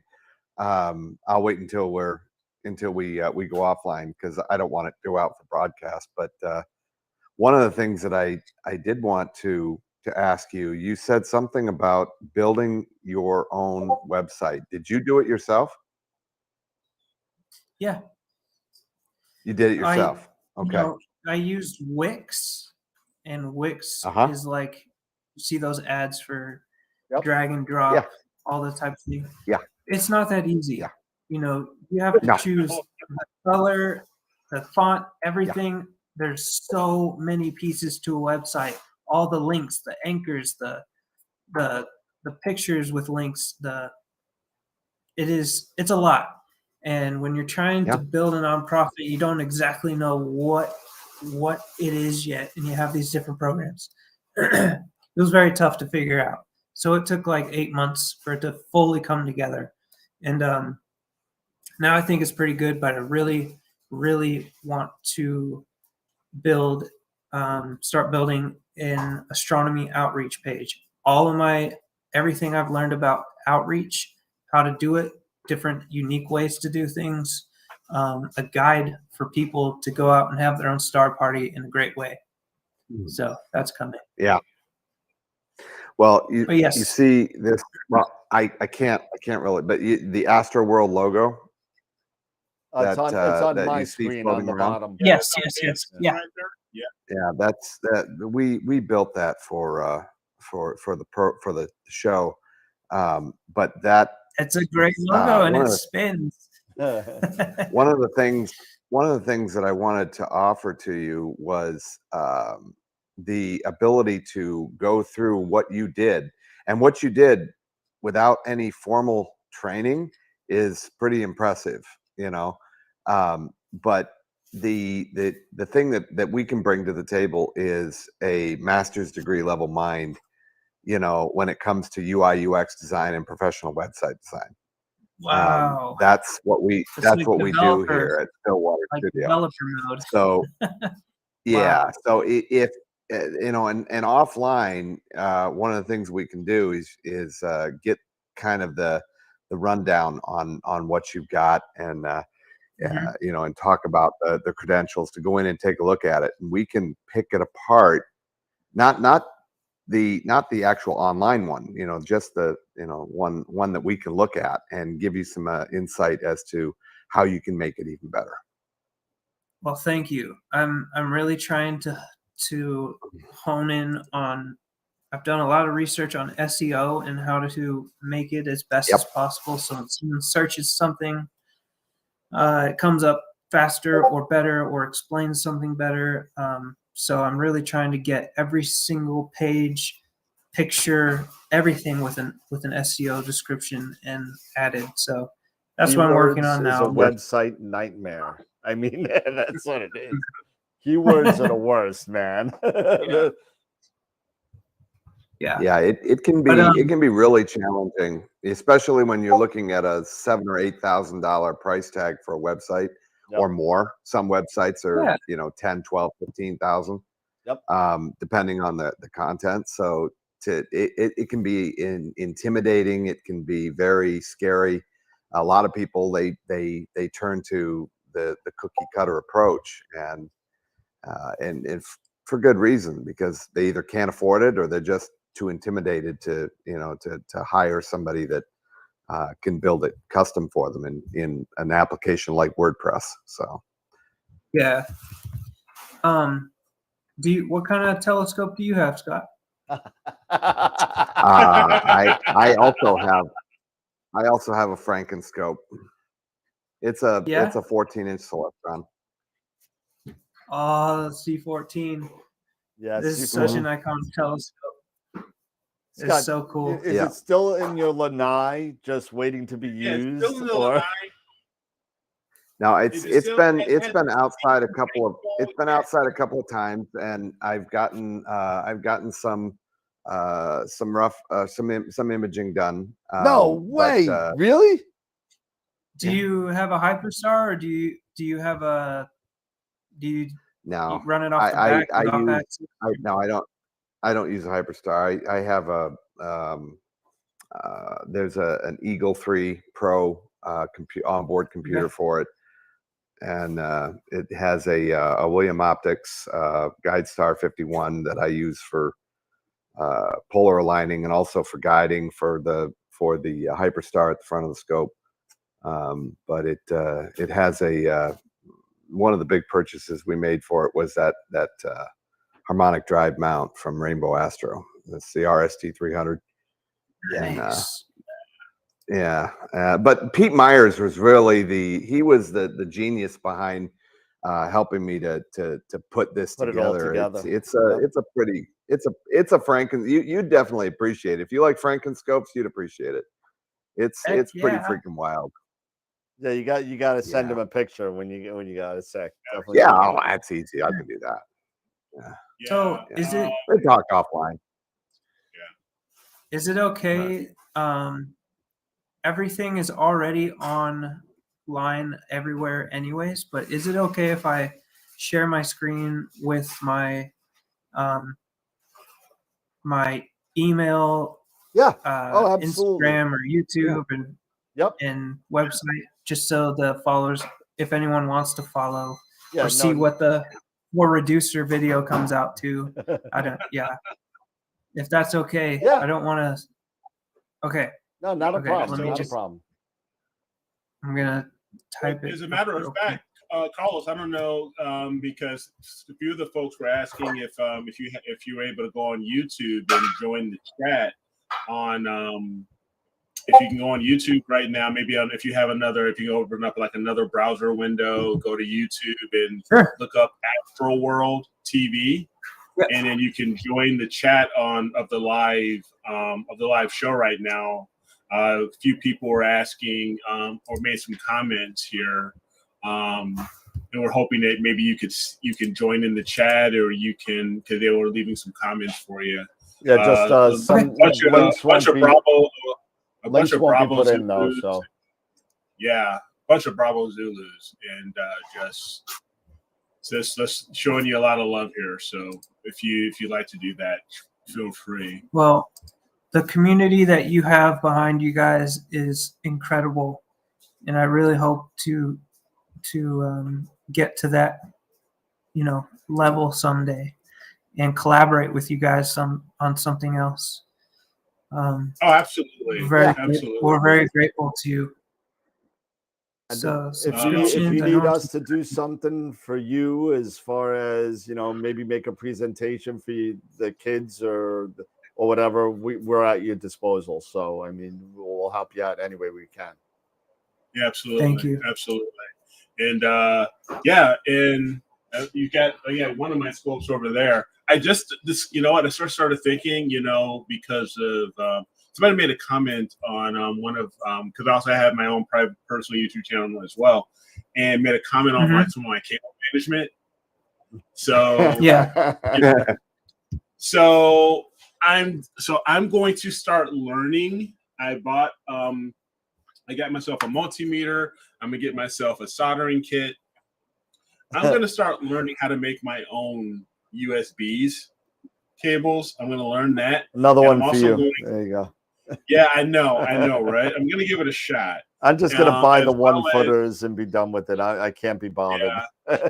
and as well as I'm gonna also I want to try to I want to play around with the Anderson power pole. Do you want to? I want to learn how to play around with the Anderson power pole, and start doing that with some of the stuff I've got. Hold on a second. I could help you with that. Hold on a second.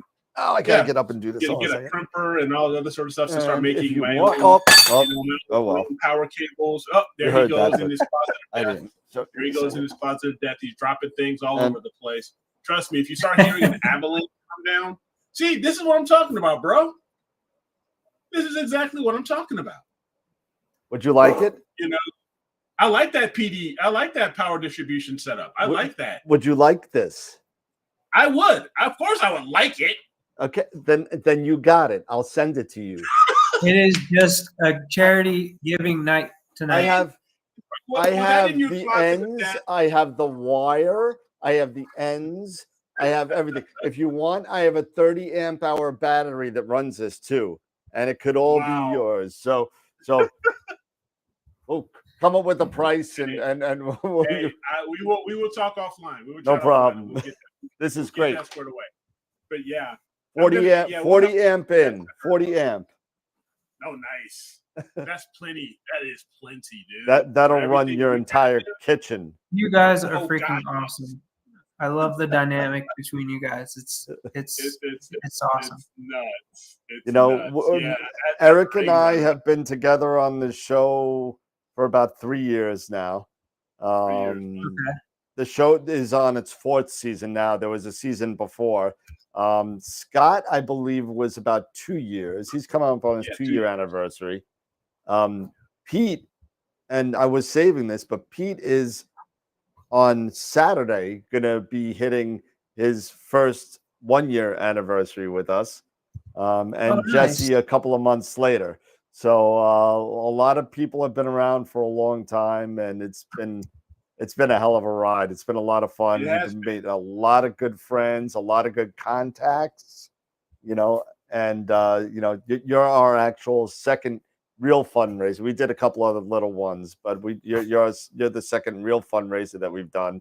And we're looking to build this into a quarterly thing for, a fun. It's just a way to give back, fundraiser every quarter, really, really to cool. kind of give back to the to the community. I mean, it's really, really, it's really interesting when you come up to, and meet people like yourself and you doing what you do. I'm sure it's not easy. And just any way we could help, that's what we're here to do. So Thank you. Yeah, at first we started with, the 8-inch Dob that we bought on Craigslist for $250. We started with that. And so we had the $40 Walmart telescope and then the 8-inch Dob. And people would come, we'd meet at the parking lots, and then we found a trailhead nearby that was on the outside of town. And we started to meet there on Facebook, and people would come. And so we had like a telescope that maybe could look at a planet or two, the Walmart one, and then stop. And we had over 100 people, so there's a line, a long line. And so that's when I decided, maybe there's some people who have a telescope that they bought years ago that they looked through it, didn't know how to use it, and put it away. So I started asking if anyone had something, if they could donate it, and and then it blew up from there. And so now we have some equipment from different people around the world, and we're always looking for binoculars, because I'd like to have 10 binoculars for a class of 10 kids so they each have one.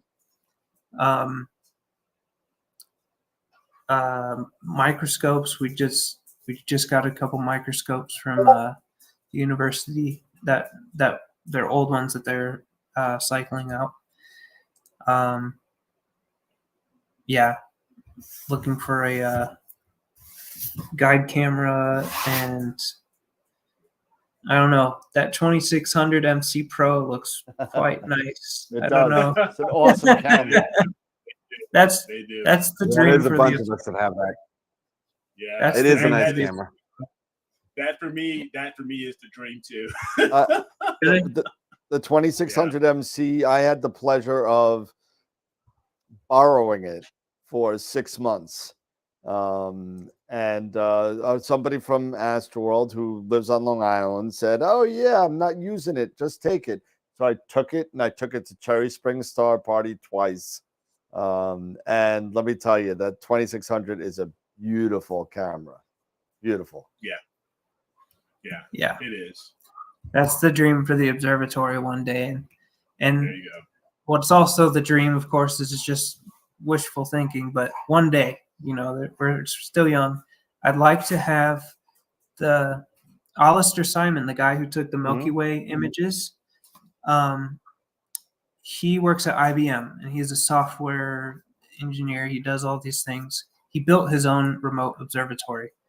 He can control it when he goes to Germany for a business trip and take mosaics and make beautiful images like that. He said that he would create the remote system and wire it and bring all the components together. And so we'd like to give any donors and clients the opportunity to use the telescope for free remotely one day. So that's just an idea. That's awesome. That's great. That'd be an awesome way to give back to the people, to those donors and stuff like that. That'd be really cool, Carlos. Absolutely. Yeah, some free Arizona dark sky time. There you go. So I just posted my information. Oh, that's terrible. I'm sorry. I posted it, but they're all mashed together. Let me fix that. Dang it.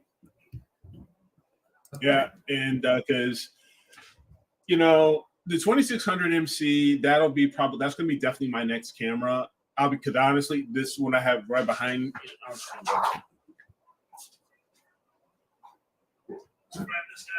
Because this one has this was the 2600 mono. Yep. Okay. Filter with it and everything. So this is mono would be fine too. yeah, exactly. So I want to get, I want to get the color for my other telescope, for my Costa. So yeah, I'm the hated one of the group because I like other types of cameras, so I went QHY, and you know, maybe when I get, you know, my little when I get this little bugger when I get this little bugger going, you know, this is the Melee. Yep. My little Melee mini computer. That this is gonna have Nina. I'm gonna put Nina on this. Perfect system. Everything. Yeah. Yeah. So shut up. Stop that. That's an Eagle. It's an Eagle 4. That's him showing off. That's beautiful. So yeah, I have the ASI Air. I have the ASI Air version 1. Yeah, that's the Eagle is a full it's a full onboard i5 12-volt, you know, full system computer that it's on board, and it will literally control everything. This has just showing off. Yeah, I'm totally showing off. So 8 USBs, full power, will power everything. GPS, HDMI out for outreach, so you could do the outreach. That's cool. It's got USB-C, so if you want to transfer your images quick, runs 3 dew heaters up here. Nice. Runs Windows 11, and it's got an SQM meter, so it'll tell you how dark your sky is, plus Ethernet in. You know, I mean, full Wi-Fi if you want it. Bad, you know what? But it's also it also retails for $21.95. Whereas I could see that though. $200, you get this. Yeah. Right. Yeah. You know. Yeah. So trust me. Which one is that? The mini? You know, that's the mini. This is the mini that has yet to be opened. This is not to be opened yet. With these guys. I'm all good. Thank you very much. I have an ASI Air version 1. I have one too, the white box. I have one too. Yeah. I have one of those too. And so I'm hoping to upgrade to either the mini, but I think I want Ethernet, so I might just go with the Plus or the Pro. But I don't even know. It doesn't have the one downside to the ASI Air is the Wi-Fi sucks. That's why you need the Ethernet. That's why you need Ethernet. Yeah. That's why Ethernet is perfect. You do it off your own Wi-Fi, so you actually can use the internet while you're imaging. I don't think you've ever used the Ethernet, have you, Eric? You always run hardware. That's mine. Yeah. You know, I've got. He's got a wire. That's how I run it. I run it right from the backyard, from the pier, all the way here to the router. Yeah, that guy's got about 18 miles worth of Cat 6E in his house. So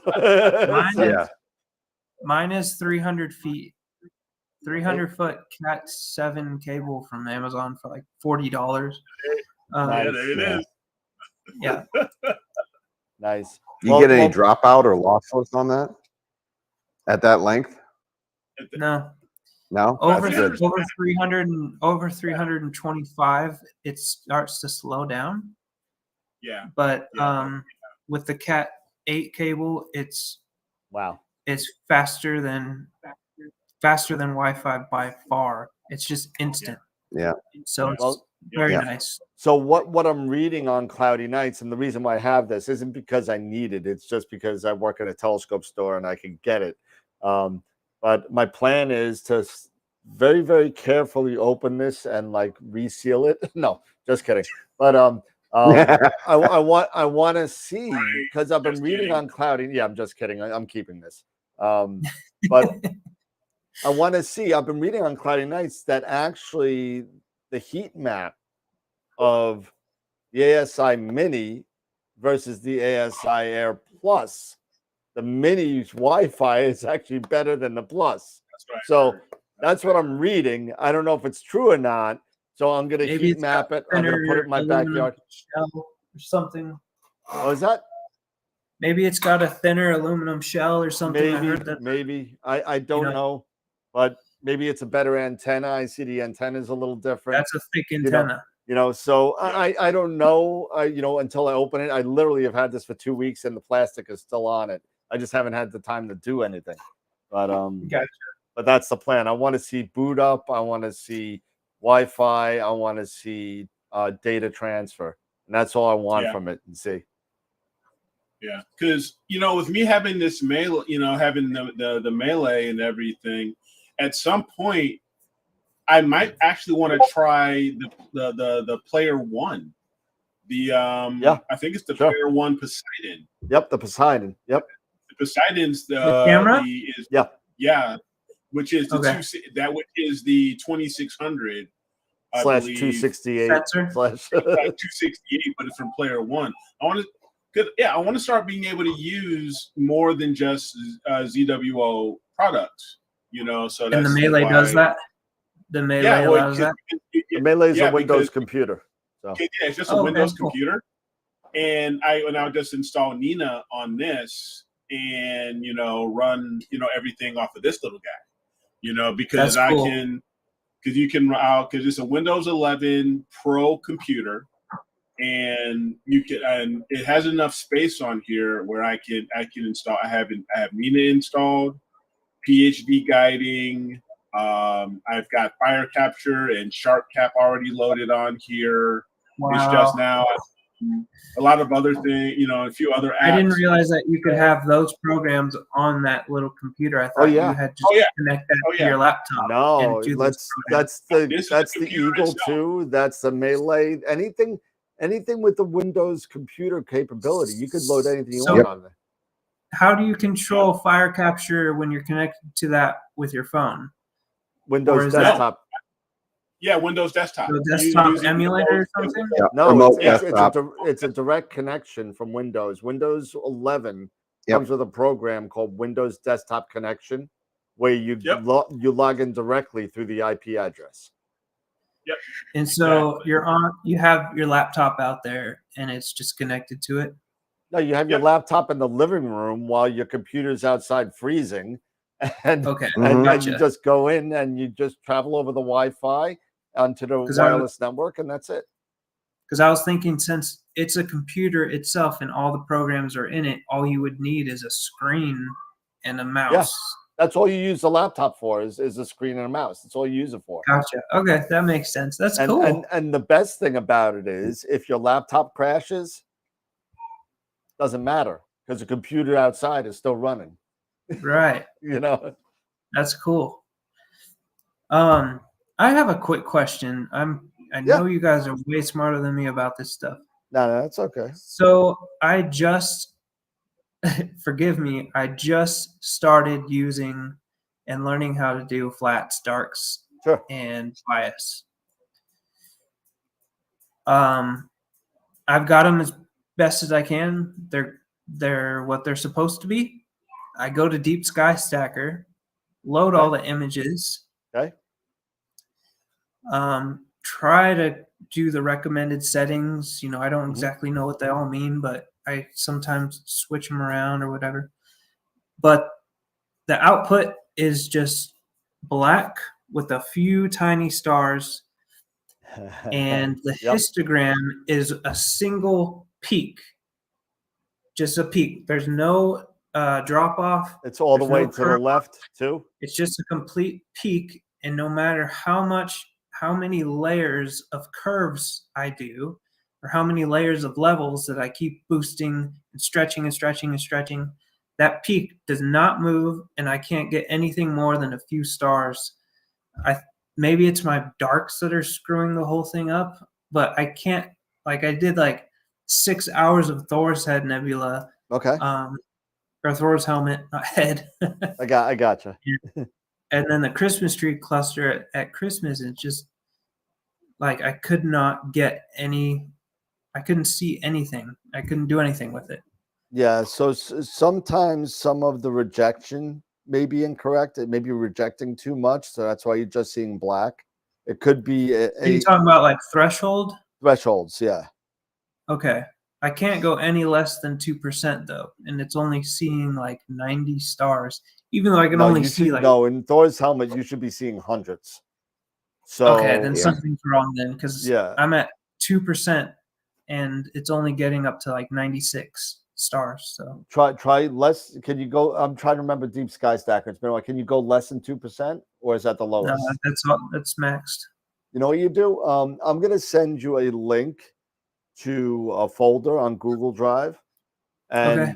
just drop some of the lights, some of the darks. You don't have to do a whole Mhm. project. You know, like maybe 20 of each. Dump them Yeah. in there, and I could try it on Deep Sky Stacker and see if there's anything there, and then tell you what I Okay. did. That would be great. Yeah, that 'Cause I I can have definitely. like 9 or 10 images, everything. I did darks and flats and vias for each one. I did 6 hours of each object, and I have like 9 of these that I can't process. Yeah. something. So what I'll do is I'll send you an email with it, and then I could definitely. I'm pretty good with Deep Sky Stacker, so I could definitely take a look at it for you. I've just been using ASI Studio, and the output of that is the quality is just, I don't know, it's not good. But that's the only 2 things that I can do. I don't know how to use Surreal. It's too complicated. Cyril. Yeah. Sequitur Cool. Sequitur won't take the FITS files, Right. so I have to go to pip, and I don't know. All those files just get kind of lost. Then you go try to Do you find have them, so. PixInsight yet? I'm sorry? Do you have PixInsight yet? No, I haven't bought it yet. Okay. Yeah. Okay.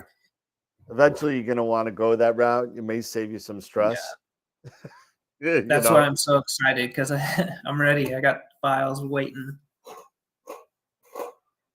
Well, I mean, not for nothing, but the masters of PixInsight and the programs that they have there, I mean, you can literally, you know, for a couple of $100 get everything you need to learn the basics. And I mean, you may not even have to spend anything. We may even be able to hook you up so that you know, just get the classes. But they make it so easy to understand what's going on in PI. The drag and And drop I mean, you thing. can go down that rabbit Weird. hole as deep as you want, Yeah, you know. So yeah. The I'm they- very those excited. boys, Yes. they definitely know what they're doing. Oh yeah. The you know, Ron, Warren, and Pete. I mean, those guys are just. I think it's Ron. Ron Breacher. It's either. Does he have like long white hair? That's my buddy Yeah, Ron. that's Yep. Ron. Yeah. So that's who's teaching me. Oh, let me tell He's you, gonna- I still take lessons from Ron to this day. Cool. I've been One taking of his lessons from Ron friends- for about 3 years, and Yep. his teaching style for me is just, it's top notch. I mean, he doesn't talk down to you. He teaches. Excited. Yeah. And he's kind of like laid back. So he's like, you know, he's like the Bob Ross of PixInsight. And that's he's like, we're gonna put a little nice happy tree right here, you know. Pretty much. That's Ron. Oh yeah. Him and Warren is awesome too. Warren's a little different, but he is just as good.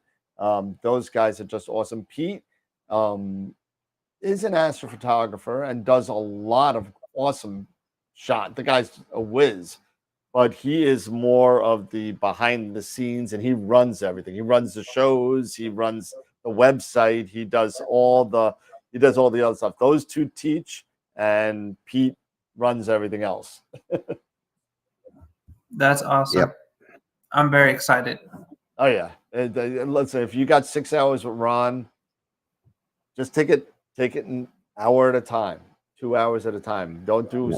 Yeah. You won't do 6 in one day, I don't think. But you know, but you take an hour or two a day and go in there, say, listen, Ron, I want to learn this, and he will teach that to you to his utmost knowledge of that. Even if it's WBPP on just how to stack, he can take a 6-hour class and just teach it on that. But you know, but there's a lot to do with it, but it's awesome. You're gonna have a good time with him. Awesome. Yeah, and record the session. Yeah, he lets you record the session. He does. Yes, Oh, he does. great. Yes, he does. Cool. And And Sean Nielsen also, who's in the chat right now, also does classes as well. So got to give him a shout too. He does classes as well. So he's at visibledark.ca. And That's a cool name. if you haven't seen check Sean out on YouTube. Yeah, he's got Visible Dark 12,000 subscribers. I just typed it down. I will check him out.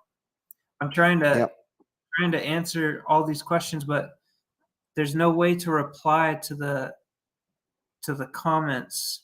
You can where it says say something, you can't type anything? In YouTube? It says that on the bottom, but I can't reply underneath their comments. Oh no, yeah, you can't do that because you're not a host. So I'm going so I'm sorry everyone who's watching. Well, I'm trying to answer questions. If you want to answer the questions at the end and go through it, I can put it on our blog, and we can put it on the blog, and we can put answers to the questions for that. We could do that. We've done that before. People are being so nice, and this is a great community. Yeah, we're actually coming up on 2.5 hours. Yeah. So, really? Yeah. You're encroaching on Sean's record. Yeah. Sean Nielsen, who's again in the chat. Actually, we'll say I'll say Visible Dark, the artist formerly known as Sean Nielsen. He has a record. I think it's 3 hours and 27 minutes, if I remember right. Something like that. Yeah. Something like that. So hey now. Sean is the man. I actually went up to Canada and took some time out and drove up to visit Ron Breacher and Sean Nielsen. We had dinner together and a good time up in Canada. So that was a lot of fun. Miss you guys, man. Yeah. Yep. Yeah, even though it's taking this is a long session or somewhat long session, that's what's great about astronomy. There's so much to talk about and so much to discuss and learn. You never freaking get bored. No. So it's a wonderful hobby for people with ADD and people who love learning. So, yeah. Eric, you're muted, Eric. Yeah, you are. You got no signal. You're muted. In. You have zero signal. Zero. Nope. Can't hear you. Can't hear you. Yeah, your mic must have died. It's that $4,000 astronomy computer you just put together.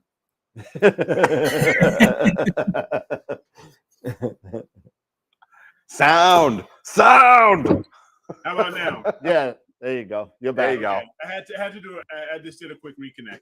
No problem. So yeah, that's so weird. Have you guys ever heard of? I'm sorry, you were trying to say something.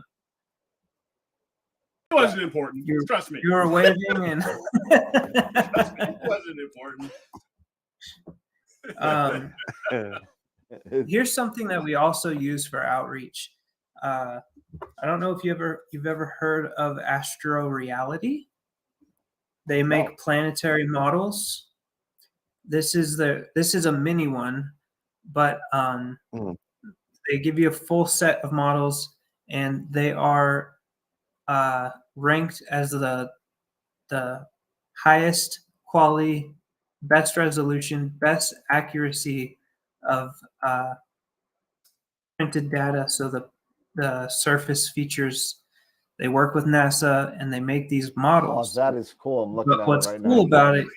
What's cool about it is that when you take your phone or iPad and point it at it, it gives you a full augmented reality experience. And so it shows you, it puts Mars, like this is Mars, it puts Mars in space. It starts rotating it. It starts pointing out features and explaining things. You can tap on stuff. You can tap on different spacecraft and watch them land. It's a really fun outreach tool.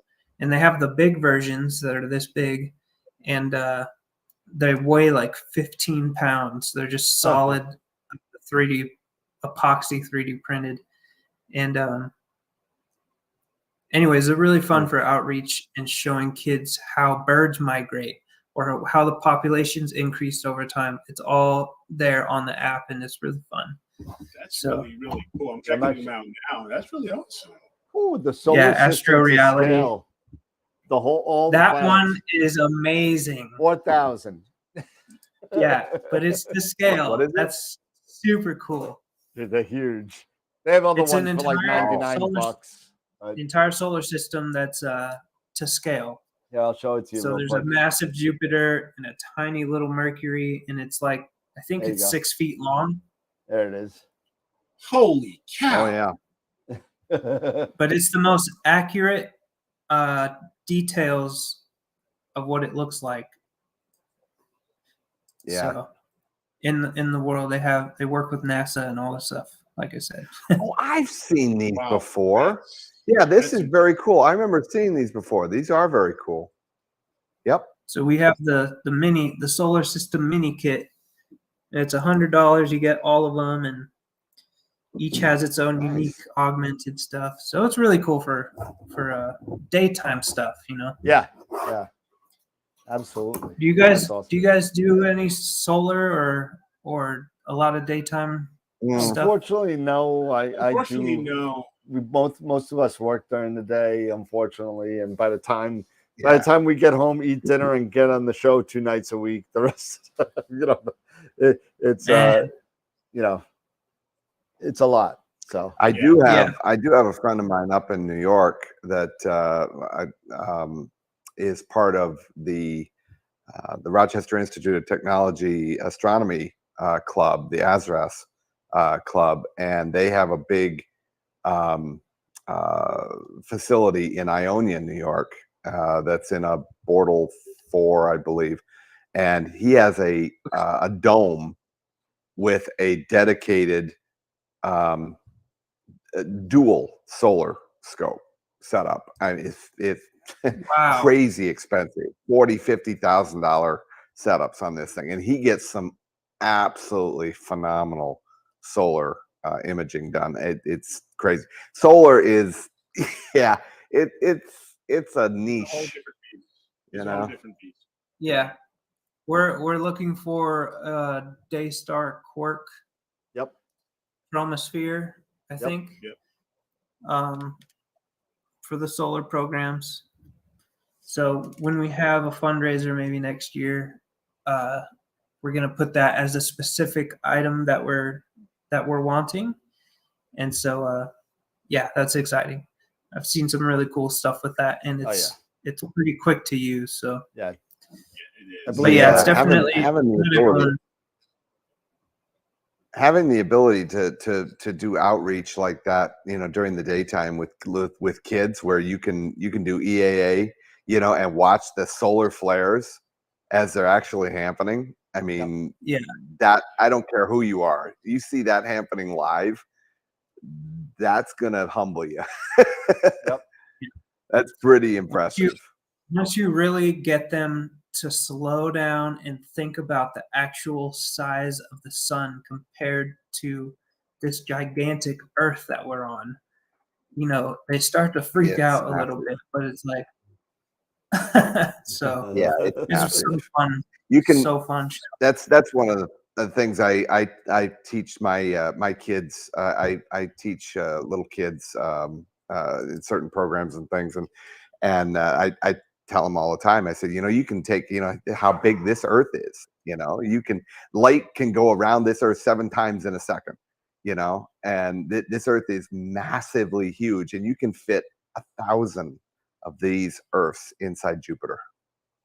Yeah. And you can fit 1 million of Just these Earths inside the sun.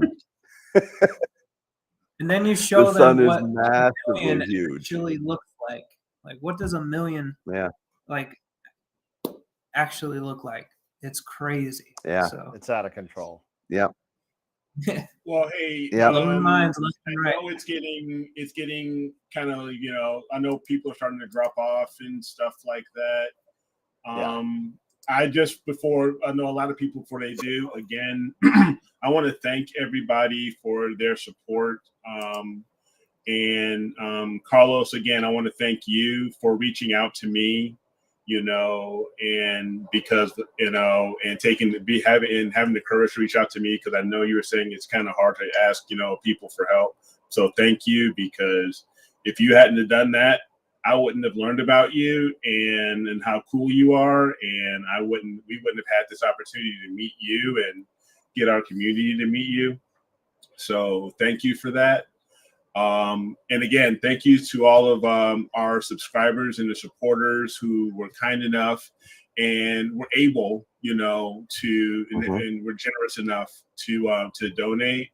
We really, really appreciate it, everybody. It's really, really awesome. So thank you, truly. Yeah. So it looks like Yeah, and share the program with your members that are definitely they want to learn, because that's what we do here. Yes. It's about open sandbox, open learning environment, and learning from each other's mistakes and successes, and and making fun of each other and getting off and going crazy. And I mean, we just have a lot of fun. So. Yep. Absolutely. And that's it. So it looks like, final total looks like on YouTube, $625 cash on YouTube. Nice.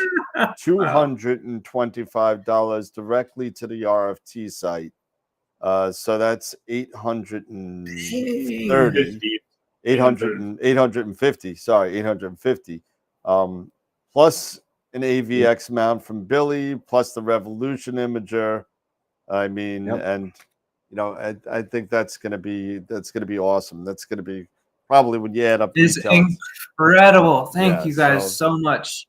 So thank you, everybody, for it was the an support. honor to be here. And and Carlos, if you want to, when we say goodnight, you don't have to just wait for it to end. If you want to stick around for a couple of minutes afterwards, that's fine. It'll still continue on our side.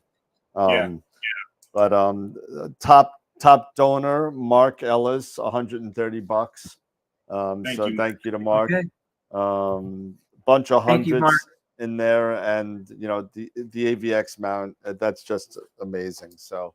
And Jay's gonna reach out to me. I was corresponding with him. Yep, about the dark sky and everything. So as soon as I'll chat with him, and then and we can correspond and get you, his contact info, so you guys can, work out maybe a time that you can head over to his dark site, with your, with your outreach group. So that would be awesome. That's awesome. And thank you, everyone. One last time, you guys are an inspiration and creating inspiration with your donations, with your kind words, with your words of support on the chat. Keep doing what you're doing. Stay positive. Stay joyful, and I'll see you out there under the stars. Yep. And just some really quick good news for the people at the that have ordered the AstroWorld calendars. They finally came in. So those are nice. The calendars came in. This is all images from our members. Really? Yep. This is I'm ordering that right now. This is all images from our members. We do pictures of the week and pictures of the year. Picture of the year is on the front, and so it's out. And I put in the big order just for everybody, so they should be coming in soon. So I just wanted to let everybody know. I did an order of 2 just to see how they looked, and immediately when I saw them, I was so impressed with the images.